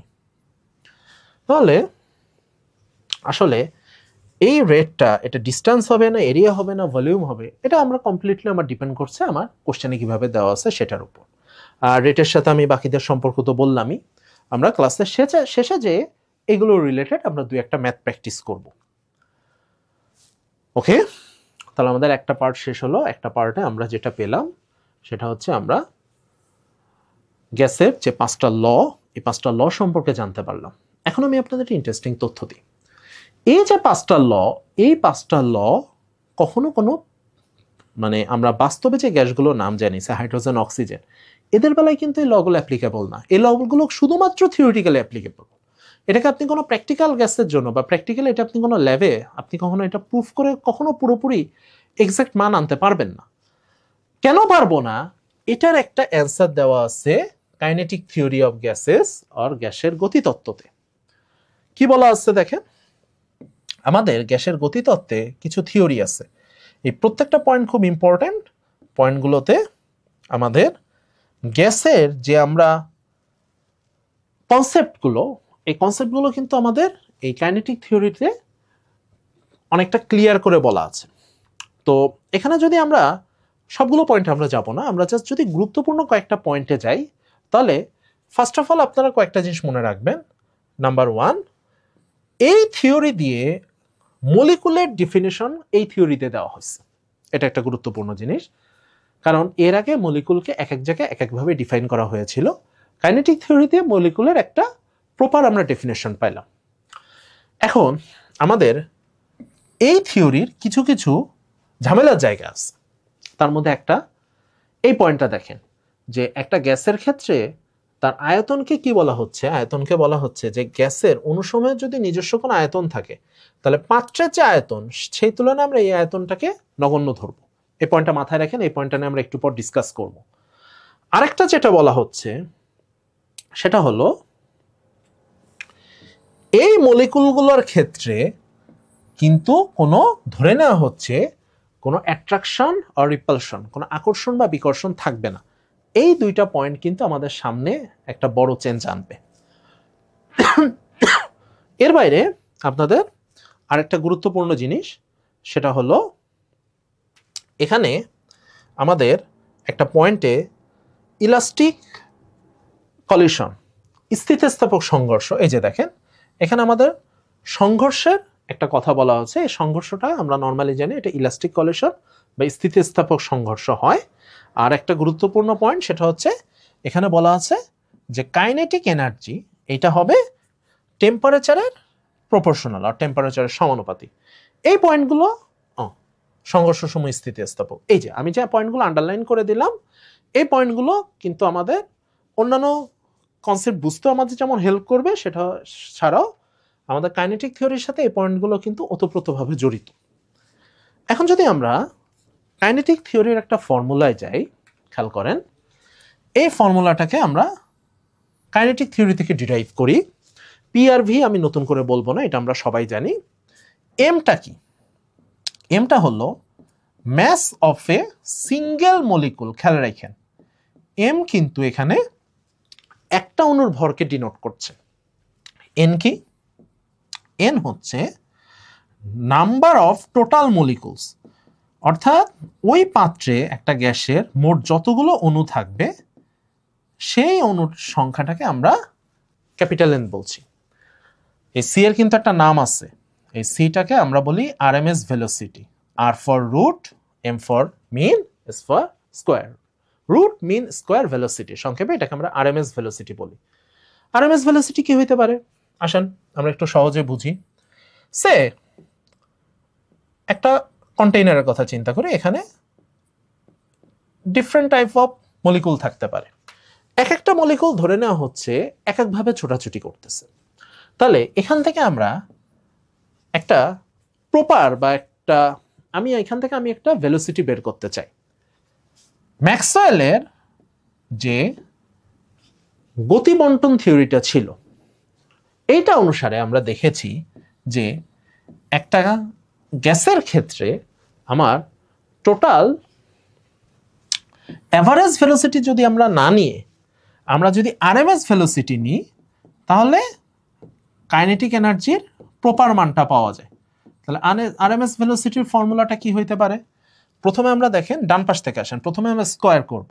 এই মলিকুলগুলোর ভেলোসিটিকে স্কোয়ার করতে হবে। এরপর আমরা মিন বা গড় করব। গড় করার ক্ষেত্রে হচ্ছে টোটাল যোগফল divided by total number of molecules. লাস্টে আমরা রুট করব, এই টোটাল রেজাল্টটাকে আমরা রুট করব। রুট করলে আমরা যে ভেলোসিটিটা পাই সেই সিটাই কিন্তু এই সি। খেয়াল রাখবেন। এখন আসেন আমরা এখান থেকে একটা কাজ করব, সেটা হচ্ছে আমরা এখান থেকে সি এর একটা ইকুয়েশন ডিরাইভ করতে চাই। চেষ্টা করা যাক। আমি আপনাদের একটা সহজ বুদ্ধি দিই। এই এম আর এন এই দুইটাকে আমি মাল্টিপ্লাই করে আমি কি গ্যাসটার টোটাল ভর পাই না? একটু খেয়াল করেন তো।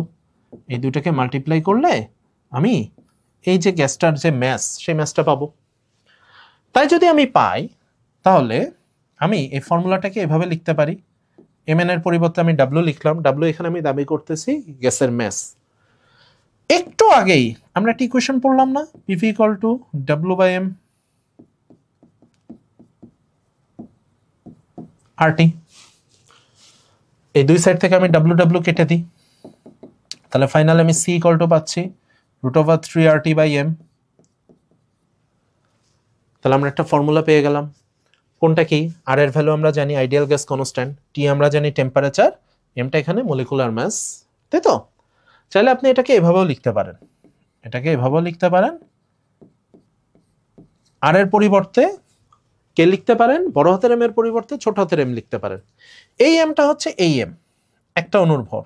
এই এমটা হচ্ছে এই এম। কেটা যদি সম্পর্কে আমরা একটু জানতে চাই, কেটাকে বলা হচ্ছে বোল্টজম্যান কনস্ট্যান্ট। কেটাকে বলা হচ্ছে বোল্টজম্যান কনস্ট্যান্ট। এইটার ডেফিনেশনটা হচ্ছে আপনি যদি আর কে অ্যাভোগাড্রো নাম্বার দিয়ে ভাগ দেন, তাহলে যে ভ্যালুটা পাবেন সেটা হচ্ছে কে। তাহলে আর এর মান আমরা জানি 8.314 জুল পার কেলভিন পার মোল। এটাকে আমি যদি অ্যাভোগাড্রো নাম্বার দিয়ে ভাগ দিই, 6.02 × 10⁻23, এটা হচ্ছে পার মোলে নাম্বার অফ মলিকুলস। তাহলে পার মোল কাটাকাটি হয়ে আমরা একটা মান পাই 1.38 ইন্টু 10⁻⁻23 জুল পার কেলভিন। এটাকে আমরা এসআই ইউনিটে বোল্টজম্যান কনস্ট্যান্টের ভ্যালু হিসেবে মনে রাখতে পারি। তাহলে খেয়াল করেন, এই সূত্রটাকে আমি অন্য আরেকভাবেও রিরাইট করতে পারি। 3p/ρ, রোটা এখানে ডেনসিটি বা ঘনত্ব। সো আমরা সি এর তিনটা ফর্মুলা পাচ্ছি, 3RT/m, 3kT/m আর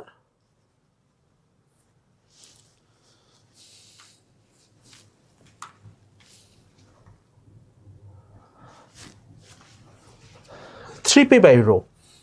ঠিক আছে, ওকে।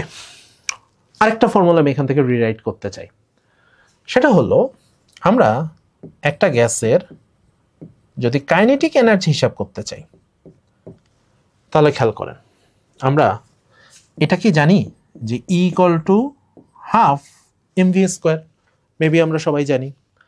এখন গ্যাসের ক্ষেত্রে দেখেন, আমরা এম না লিখে আমি চাচ্ছি এমটাকে ডব্লিউ লিখব, ভি না লিখে, যেহেতু আমরা গ্যাসের ভি কে আরএমএস ভেলোসিটি বলতেছে, আমি ভি না লিখে এটাকে সি লিখব।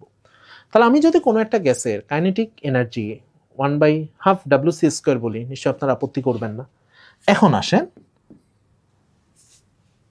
এই wc² আর এই 1/3c² এদের মধ্যে আমরা একটু ইন্টারচেঞ্জ করি। খেয়াল করেন, আমরা এখানে পাচ্ছি PV = 1/3 wc²। তাহলে আসেন, আমি এখানে লিখলাম 1/3 wc² লিখে এখানে একটা 3 দিলাম, এখানে একটা 2 দিলাম। যদি দিই তাহলে আলটিমেট উপরের লাইন আর নিচের লাইন কিন্তু আমি সেম লিখছি, খেয়াল রেখেন। নেক্সট, তাহলে 1/3 wc², এটার পরিবর্তে আমি এখন নিশ্চিন্তে পিভি লিখতে পারি। তাহলে আমি E সমান কি লিখতে পারি 3/2 PV, অর আমি কি E সমান লিখতে পারি 3/2 nRT। তাহলে খেয়াল করেন, এটা আমার একটা গ্যাসের টোটাল যে কাইনেটিক এনার্জি, সেটা কিন্তু আমরা এখান থেকে বের করতে পারছি।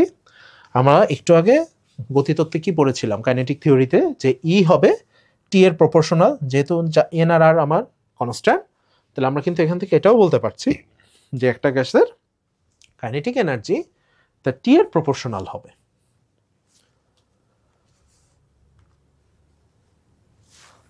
এবার আসেন, আপনাদের এই টপিকটা পড়ানোর শুরুতে আমি একটা কথা বলেছিলাম।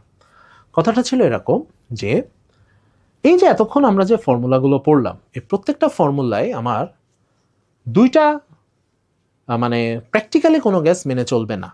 কেন মেনে চলবে না? এইটা এই অ্যামাগার্স কার্ভ বা অ্যামাগা বক্র থেকে আমরা ক্লিয়ার হইতে পারি। প্রথমে মনে রাখবেন, এই যে আমাদের কাইনেটিক থিওরি অফ গ্যাস, এটা আমাদের টোটাল গ্যাসকে দুইটা পার্টে ভাগ করে দেয়। একটা হচ্ছে রিয়েল গ্যাস আর একটা হচ্ছে আইডিয়াল গ্যাস। আইডিয়াল গ্যাস কারা? এটার কোনো বাস্তব প্রমাণ নেই। যারাই বয়েল এবং চার্লস মেনে চলবে, অর্থাৎ কাল্পনিকভাবে আমি কিছু গ্যাসকে আইডিয়াল গ্যাস ধরে নিচ্ছি, কারণ আমি জানি বাস্তবে কেউ বয়েল চার্লস মানে না। রিয়েল গ্যাস কারা? আপনারা যে গ্যাসগুলো ব্যবহার করছেন, হাইড্রোজেন, অক্সিজেন, নাইট্রোজেন, এরা সবাই রিয়েল গ্যাস। এই বিষয়টাই প্রথম স্পষ্ট করেন এই অ্যামাগার্স কার্ভ। অ্যামাগার কার্ভে দেখেন, আমরা বয়েলের সূত্র থেকে কি জানতাম, যে আমি যদি ওয়াই অক্ষ বরাবর পিভি নিই এবং এক্স অক্ষ বরাবর যদি আমি পি নিই, তাহলে আমি এক্স অ্যাক্সিসের প্যারালাল আমি একটা স্ট্রেট লাইন পাবো, যে স্ট্রেট লাইনের আমার সব বিন্দুতে টি স্থির থাকবে। কথা হচ্ছে, বয়েলের সূত্র কে মানবে? আদর্শ গ্যাস। যদি বয়েলের সূত্র আদর্শ গ্যাস মানে, তাহলে এইখানে যে আমরা ডটেড লাইন দিয়ে দেখাচ্ছি, এই লাইনটাকে বলা হয় আইডিয়াল লাইন। তাহলে বাস্তব গ্যাসগুলো কেমন করবে? এখানে একটা গুরুত্বপূর্ণ জিনিস আছে। আপনি দুইটা গ্যাসকে ফলো করেন, একটা হচ্ছে হাইড্রোজেন আর একটা হচ্ছে হিলিয়াম। হাইড্রোজেন আর হিলিয়ামের ক্ষেত্রে দেখেন, এরা আইডিয়াল লাইনের একটু উপরে আছে।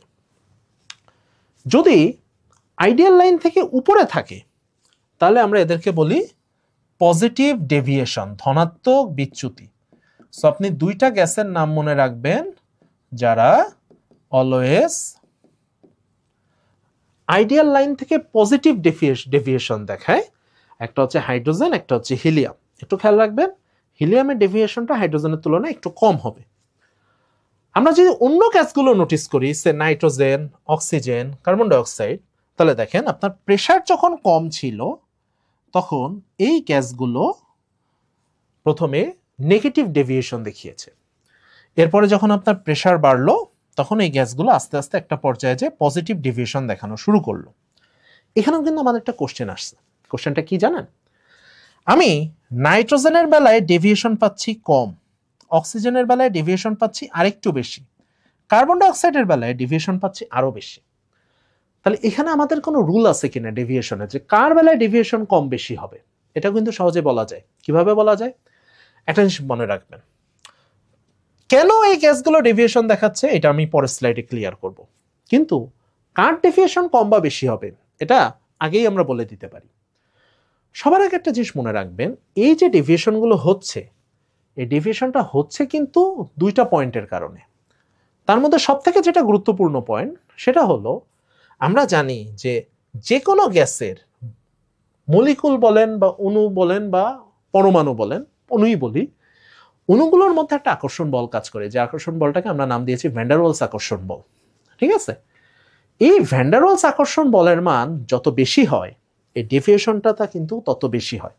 তাহলে একটা জিনিস মাথায় রাখবেন, এই বিচ্যুতি এটা কিন্তু সরাসরি ভ্যান ডার ওয়ালস আকর্ষণ বলের সাথে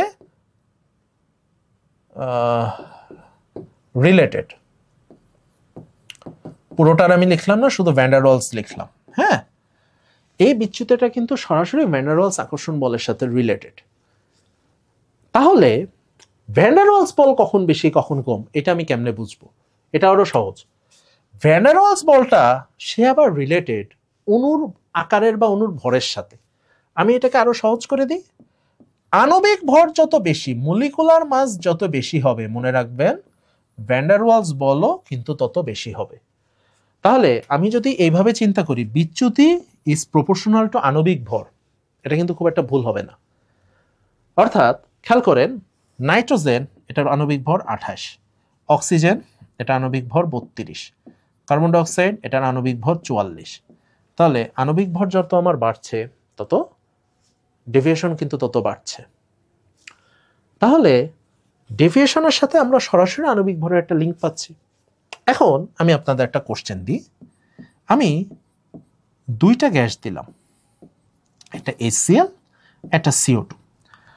এখন আপনাকে কোশ্চেন করা হলো যে কার ডেভিয়েশন বেশি হবে। আমরা যদি HCl এর মলিকুলার মাস হিসাব করি, HCl এর মলিকুলার মাস হচ্ছে 36.5, CO2 এর মলিকুলার মাস হচ্ছে 44। তাহলে এতক্ষণ পর্যন্ত ধরে আমরা যা শিখলাম সেই অনুসারে আমার CO2 এর মলিকুলার মাস বেশি হওয়ার কারণে তার ডেভিয়েশন বেশি হওয়ার কথা।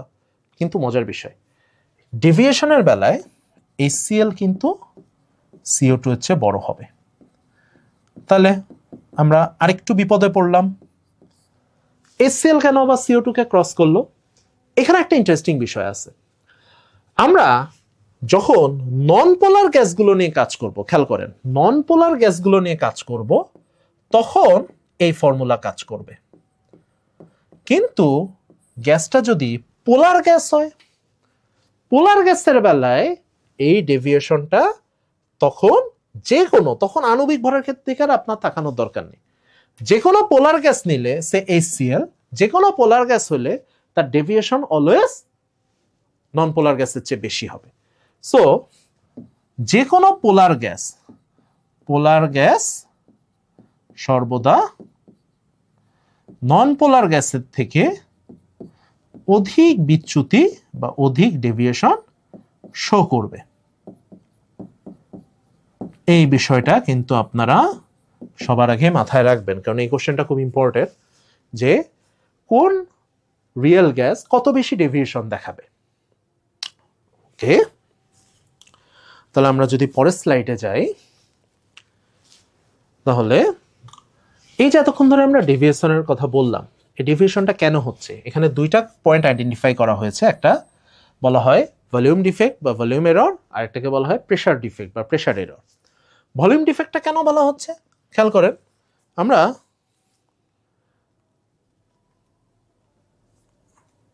এখানে দুইটা পয়েন্ট বলছিলাম যে একটা অণুসমূহের বেলায় তার নিজস্ব আয়তন পাত্রের আয়তনের তুলনায় অতি নগণ্য ধরা হয়। এইটা প্র্যাকটিক্যালি ভুল, বাস্তবে মানবে না। গেল একটা বিষয়, এটা বাস্তবে মানবে না। দ্বিতীয় একটা বিষয় সেটা হচ্ছে এই যে আকর্ষণ বিকর্ষণ নেই, এইটাও কিন্তু বাস্তবে মানবে না। বাস্তবে না মানার কারণে এইটাকে আমরা বলছি আয়তন ত্রুটি, এটাকে আমরা বলছি চাপ ত্রুটি। তাহলে ত্রুটি যেহেতু পাইলাম, তাহলে আসেন কারেকশনও করা যাক। প্র্যাকটিক্যালি বলা হচ্ছে একটা গ্যাসের রিয়েল ভলিউম হবে এইটা, V minus N V. Question করতে পারেন স্মল বিটা কি? এটাকে বলা হচ্ছে এক মোল গ্যাসের নিজস্ব আয়তন, এক মোল গ্যাসের অণুর, এক মোল গ্যাসের অণুর নিজস্ব আয়তন। ঠিক আছে, গেল। তাহলে আমি যদি ভলিউমটাকে কারেকশন করতে চাই তাহলে আমাকে ভি না লিখে ভি মাইনাস এন বি লিখতে হবে। একই রকম ভাবে আমি যদি প্রেশারকে কারেকশন করতে চাই তাহলে আমাকে লিখতে হবে এইভাবে, P plus N square A by V square. এটাকে বলা হচ্ছে ভ্যান ডার ওয়ালস আকর্ষণ ধ্রুবক, van der Waals attraction constant. এই পার্টটা কেন আসলো? ওই যে আমরা বলছিলাম আন্তঃনৈমিক আকর্ষণ বল নেই, কিন্তু আমি জানি আন্তঃনৈমিক আকর্ষণ বল অবশ্যই আছে, না থাকলে কখনোই তো আমি একটা গ্যাসকে কঠিন বা তরল করতে পারতাম না, তাই না? তাহলে আমি পি কে কারেকশন করলাম এভাবে, ভি কে কারেকশন করলাম এভাবে। তাহলে আসেন, আমার মাদার ফর্মুলা ছিল পিভি ইকুয়াল টু এনআরটি। খেয়াল করেন, আমার মাদার ফর্মুলা ছিল পিভি ইকুয়াল টু এনআরটি। এই ফর্মুলাটা আমি বলছি এটা আইডিয়াল গ্যাসের জন্য। তাহলে রিয়েল গ্যাসের জন্য আমি যদি ফর্মুলাটাকে রিরাইট করতে চাই তাহলে পি কে আমি চেঞ্জ করছি এভাবে, ভি কে আমি চেঞ্জ করছি এভাবে। তাহলে এটা আমি রিয়েল গ্যাসের জন্য আমি ফর্মুলাটাকে এভাবে রিরাইট করতে পারি।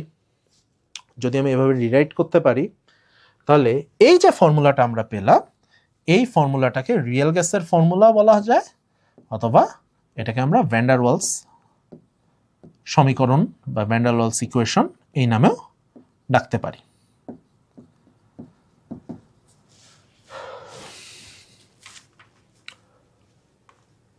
তাহলে দেখেন, আমরা আমাদের আজকের ক্লাসের লাস্ট পার্টে চলে এসেছি। আমাদের লাস্টে একটা টপিক আছে যে এই গ্যাসকে আমরা কিভাবে লিকুইড বানাতে পারি। গ্যাসকে লিকুইড বানানোর জন্য দুইটা ওয়ে আছে। এক হচ্ছে গ্যাসের তাপমাত্রা কমানো, দুই হচ্ছে গ্যাসের উপর চাপ দেওয়া। এখানে একটা মজার ব্যাপার দেখা গেল। মজার ব্যাপারটা কি? কিছু কিছু গ্যাস, অক্সিজেন, অনেক দিন যাবৎ অক্সিজেনকে তরলে পরিণত করার ট্রাই করা হচ্ছে চাপ প্রয়োগ করে। তো অক্সিজেনের উপর চাপ দেওয়া হচ্ছে, চাপ দেওয়া হচ্ছে, চাপ দিতে দিতে একটা রেঞ্জ তো আছে, তাই না? এমন একটা চাপ দেওয়া হইলো যে চাপের উপর চাপ দেওয়া সম্ভবই না। তারপরও আমরা এই অক্সিজেনকে তরল করতে পারলাম না। কেন পারি নাই? এখানে আমাদের একটা থিওরি আছে। থিওরিটা হচ্ছে, আমরা যদি অ্যান্ড্রুসের ফর্মুলা চিন্তা করি, অ্যান্ড্রুস বলছেন যে তুমি এমন একটা তাপমাত্রা প্রত্যেকটা গ্যাসের জন্য তোমাকে মনে রাখতে হবে যে তাপমাত্রার উপরে তুমি যতই চাপ প্রয়োগ করো না কেন ওই গ্যাসকে তুমি কখনো তরল করতে পারবা না। এই তাপমাত্রাকে আমরা নাম দিলাম ক্রান্তি তাপমাত্রা, সন্ধি তাপমাত্রা অর সংকট তাপমাত্রা। তিনটা নামে ডাকা হয়। ইংরেজিতে আমরা এটাকে বলতেছি ক্রিটিক্যাল টেম্পারেচার। Critical temperature. তাহলে আমাকে প্রত্যেকটা গ্যাসের জন্য একটা ক্রিটিক্যাল টেম্পারেচার মনে রাখতে হবে, যে টেম্পারেচারে নিচে যতক্ষণ আমি গ্যাসটাকে না নামাচ্ছি ততক্ষণ পর্যন্ত কিন্তু এই গ্যাসকে লিকুইফাইড করা যাবে না, মানে ওই গ্যাসটা কখনোই আমার লিকুইড হবে না। তাহলে ক্রিটিক্যাল টেম্পারেচার যখন আমরা পড়ছি তার সাথে রিলেটেড দুইটা টার্ম চলে আসে, একটা হচ্ছে ক্রিটিক্যাল প্রেশার আর একটা হচ্ছে ক্রিটিক্যাল ভলিউম। যদিও ক্রিটিক্যাল ভলিউম টার্মটা তো প্রচলিত না। তো ক্রিটিক্যাল প্রেশারে বলা হচ্ছে যে যখন আমি ক্রিটিক্যাল টেম্পারেচারে পৌঁছায় যাব তখন লোয়েস্ট যে প্রেশারটা দিলে ওই গ্যাসটা তরলে পরিণত হয় সেটাকে বলা হচ্ছে ক্রিটিক্যাল প্রেশার। আর ক্রিটিক্যাল টেম্পারেচার এবং প্রেশারে আমি যখন একটা গ্যাসের ভলিউম পরিমাপ করব তখন যে ভলিউমটা আমরা পাই সেটাকে বলা হচ্ছে ক্রিটিক্যাল ভলিউম। এই ক্ষেত্রে আমরা একটা উদাহরণ দেখতে পারি। যেমন ধরেন কার্বন ডাইঅক্সাইড গ্যাসটা যদি আমরা বিবেচনা করি, কার্বন ডাইঅক্সাইড গ্যাসের জন্য ক্রিটিক্যাল টেম্পারেচারের ভ্যালু পাওয়া গেছে 31.1 ডিগ্রি সেলসিয়াস, ক্রিটিক্যাল প্রেসারের ভ্যালু পাওয়া গেছে 72.9 অ্যাটমসফিয়ার, ক্রিটিক্যাল ভলিউম পাওয়া যাচ্ছে 95.65 ml। এটা হচ্ছে কার্বন ডাইঅক্সাইডের জন্য। অন্যান্য গ্যাসের জন্য ডেফিনেটলি এরকম কিছু ভ্যালু পাওয়া যাবে, তবে এই ভ্যালুটা মনে রাখলেই চলবে। এই ভ্যালুটাই সব থেকে বেশিরভাগ সময় আমাদের বিভিন্ন পরীক্ষা আসতে দেখেছি। আরেকটা জিনিস আপনারা মনে রাখবেন, ক্রিটিক্যাল টেম্পারেচার এই শব্দটার সাথে আরেকটা শব্দ রিলেটেড, জুল থমসন ইফেক্ট ও জুল থমসন প্রভাব। কেন রিলেট? মনে করেন আপনার ক্রিটিক্যাল টেম্পারেচারে পৌঁছানো লাগবে, ঠিক আছে? ক্রিটিক্যাল টেম্পারেচার আপনি কিভাবে পৌঁছাবেন? কারণ মনে করেন কোনো গ্যাসের ক্রিটিক্যাল টেম্পারেচার এটা -240 ডিগ্রি সেলসিয়াস। এত লো টেম্পারেচারে পৌঁছানোর জন্য আমাদের কোনো বিশেষ প্রক্রিয়ায় নিশ্চয়ই অ্যাপ্লাই করতে হবে। আগে আমরা একটা পদ্ধতি অ্যাপ্লাই করতাম যেটার নাম ছিল হিম মিশ্র। কোল্ড কিছু মিক্সচার আছে যাদের অ্যাপ্লাই করলে টেম্পারেচার হ্রাস করে, ওইটাকে বলা হয়তো হিম মিশ্র।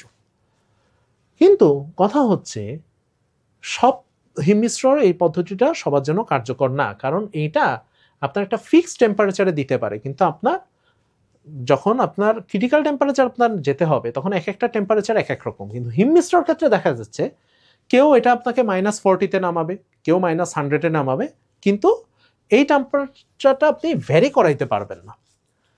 সো আমরা যখন টেম্পারেচার ভ্যারি করাইতে চাই তখন আমরা একটা টেকনিক ইউজ করি বা আমরা একটা থিওরি অ্যাপ্লাই করি যেটা নাম হচ্ছে জুল থমসন প্রভাব।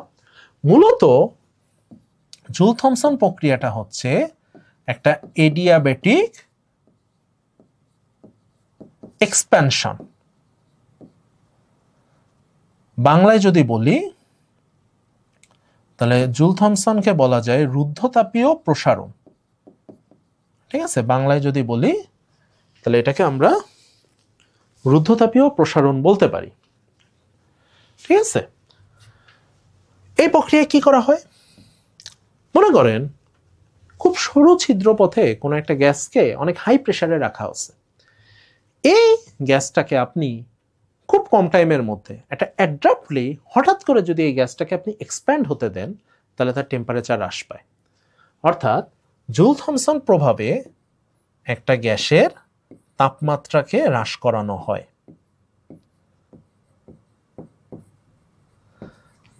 আমার উদ্দেশ্য ছিল কোনো গ্যাসকে সন্ধি তাপমাত্রা নিচে নামায় নিয়ে আসা।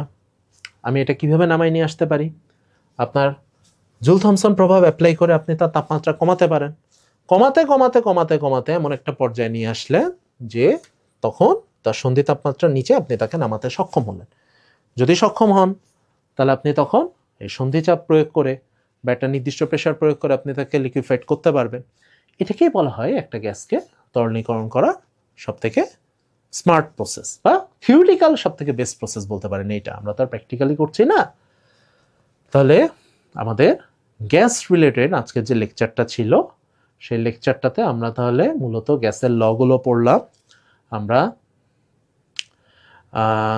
গ্যাসের কাইনেটিক থিওরি পড়লাম, কাইনেটিক থিওরি থেকে আমরা এই লগুলোকে কারেকশন করলাম। ফাইনালি আমরা গ্যাসটাকে কিভাবে লিকুইফিকেশন বা লিকুইফাইড করতে পারবো সেটা। ক্লাস শেষ করার আগে আমি আপনাদের একটা সাজেশন দিই। যদিও আমাদের সিলেবাসটা অনার্স বেসড, কেমিস্ট্রিতে আপনারা অনার্সে বিভিন্ন যে টপিক পড়েছেন সেটার উপর বেস করে আমাদের প্রশ্ন আসার কথা, কিন্তু প্রথম যে বিষয়টা আপনারা যারা এক একজন এক এক ভার্সিটি থেকে পাশ করেছেন, ডেফিনেটলি আপনাদের কোর্স কারিকুলাম একজনের সাথে আরেকজন পুরোপুরি মিলবে না, কিছু কিছু মিলবে, কিছু কিছু অমিল অবশ্যই থাকবে। আপনারা যদি কেমিস্ট্রি সিলেবাসটাকে একটু খুব ভালো মতো অ্যানালাইসিস করেন তাহলে আসলে এইচএসসিতে আমরা যা পড়ি এর বাইরে কিন্তু তেমন কোনো টপিক কেমিস্ট্রিতে রাখা হয় নাই। এবং আমি আপনাদের একটা সাজেশন দিই, এখন পর্যন্ত যত টেকনিক্যাল পরীক্ষা যত হয়েছে সব টেকনিক্যাল পরীক্ষায় মূলত এইচএসসির বোর্ড বইটাকেই কিন্তু সাবজেক্ট বেস পরীক্ষাগুলোর ক্ষেত্রে এসএসসি বোর্ড বইটাকেই কিন্তু আপনার বেস ধরা হয়। এই ক্ষেত্রে আপনারা এইচএসসির বোর্ড বইটাকে যদি বেস লাইন ধরে তারপরে আপনারা অনার্সে যে বইগুলো পড়েছেন সে সাথে টপিকগুলোকে রিলেট করে যদি আর একটু ডিটেলসে পড়তে পারেন, আমার মনে হয় এই শর্ট টাইম প্রিপারেশনের জন্য এটা আপনাদের জন্য বেস্ট সলিউশন হবে। এবং যারা আপনারা এই নিজেদের একটু বিষয়ভিত্তিক সাবজেক্টে, মানে আপনার নিজের সাবজেক্টে নিজেকে একটু দুর্বল মনে করছেন, আপনাদের জন্য আমার সাজেশন হচ্ছে আপনারা এইচএসসি বোর্ড বইটাকে আগে খুব ভালোভাবে শেষ করেন। যতটা ভালোভাবে আপনি এইচএসসির বোর্ড বইটাকে শেষ করতে পারবেন এবং যতটা আপনি ডিপ প্রিপারেশন নিতে পারবেন, আমার মনে হয় আপনার এই সাবজেক্টিভ যে 100 মার্ক সেটাতে ভালো মার্ক তোলার একটা সম্ভাবনা বেড়ে যাবে। ওকে, এখন আপনাদের জন্য দুইটা ম্যাথ আমরা আজকে একটু সলভ করি। জাস্ট আজকে যে ক্লাসটা করলাম সেই ক্লাসটা একটা সামারি হিসাবে খুব ইজি দুইটা ম্যাথ আমি সিলেক্ট করছি এবং ম্যাথ দুইটা এমনভাবে সিলেক্ট করছি যে ম্যাথ দুইটা যাতে আপনারা ক্যালকুলেটর ছাড়াই করতে পারেন, কারণ আমরা এখনো কিন্তু ক্যালকুলেটরের ব্যবহার সম্পর্কে আমরা পুরোপুরি শিওর না যে আমরা ক্যালকুলেটর পাচ্ছি কিনা। যাই হোক, প্রথম ম্যাথটা দেখেন, 44 গ্রাম কার্বন ডাইঅক্সাইডে কয়টা মলিকুল থাকবে? খুব ইজি। প্রথমে আপনি দেখেন 44 গ্রাম মানে ডেফিনেটলি আমি বলতে পারি এটা 1 মোল কার্বন ডাইঅক্সাইড। আমরা জানি 1 মোল কার্বন ডাইঅক্সাইড বা যে কোনো গ্যাসের 1 মোলে অ্যাভোগাড্রো সংখ্যক অণু বা পরমাণু থাকে। তাহলে এর মধ্যে অ্যাভোগাড্রো সংখ্যা কোনটা? ডেফিনেটলি এটা। তাহলে আমরা বলতে পারি যে 44 গ্রাম কার্বন ডাইঅক্সাইডে অ্যাভোগাড্রো নাম্বার অফ অর্থাৎ 6.02 × 10⁻23টা অণু থাকবে। এটা যদি আমি 44 না দিয়ে 4.4 দিতাম সেক্ষেত্রে এটা 0.1 মোল হইতো। সেক্ষেত্রে আমার এই সংখ্যাটাকে জাস্ট 10 দিয়ে ডিভাইড করলে কিন্তু হয়ে যেত। সেক্ষেত্রে আমি 10⁻23 জায়গায় 10⁻22 অ্যান্সার দিতাম। আশা করছি এই টাইপের ম্যাথগুলো আপনারা নিজেরাই পারবেন। পরের ম্যাথটায় যদি আমি যাই, আমার একটা কাল্পনিক গ্যাস বলা হচ্ছে এক্স। বলা হচ্ছে মিথেনের ব্যাপন হার, মিথেন CH4 এর রেট অফ ডিফিউশন এক্স এর তুলনায় দ্বিগুণ। তাহলে আমরা ব্যাপন হারের যে রিলেশনটা জানি সেই রিলেশন অনুসারে খেয়াল রাখবেন মলিকুলার ম্যাস কিন্তু এটা এম হবে। হ্যাঁ, মলিকুলার ম্যাস কিন্তু ব্যাপন হারের ব্যস্তানুপাতিক, বর্গমূলের ব্যস্তানুপাতিক, তাই তো? তাহলে আমরা দেখেন এখানে কি বলা হচ্ছে যে এক্স নামক গ্যাসের তুলনায় মিথেনের ব্যাপন হার দ্বিগুণ। তাহলে মিথেনের ব্যাপন হারকে আমি যদি 2 ধরি, খেয়াল করেন, তাহলে এই গ্যাসটার ব্যাপন হার এটাকে আমি 1 ধরতে পারি, মানে এটা যা হবে মিথেনটার ডাবল হবে, এটাই তো। নেক্সট, আমরা কি মিথেনের মলিকুলার ম্যাস জানি? ডেফিনেটলি জানি, 16। তাহলে এখান থেকে আমি এই ভ্যালুটা, এটাও কিন্তু আমরা ক্যালকুলেটরের সাহায্য ছাড়া করতে পারি। আপনি যদি দুই সাইড স্কোয়ার করে দেন তাহলে 1/4 ইকুয়াল টু আসতেছে 16/mx। এখান থেকে আমরা mx এর ভ্যালু পাচ্ছি 64। প্রথম অপশনে আমার 64 আছে। তাহলে আমার যে আননোন গ্যাসটা সেটা মলিকুলার ম্যাস আমরা পেলাম 64। তাহলে আপনারা মেনলি যদি ফর্মুলাগুলো প্র্যাকটিস করেন তাহলে আমার মনে হয় এই রিলেটেড যে কোনো ম্যাথ আপনারা করতে পারবেন। তাহলে আজকের ক্লাস আমি এখানেই শেষ করছি। আপনারা সবাই ভালো থাকবেন, সুস্থ থাকবেন। আগামী ক্লাসে আপনাদের সাথে আবার দেখা হবে। ধন্যবাদ সবাইকে।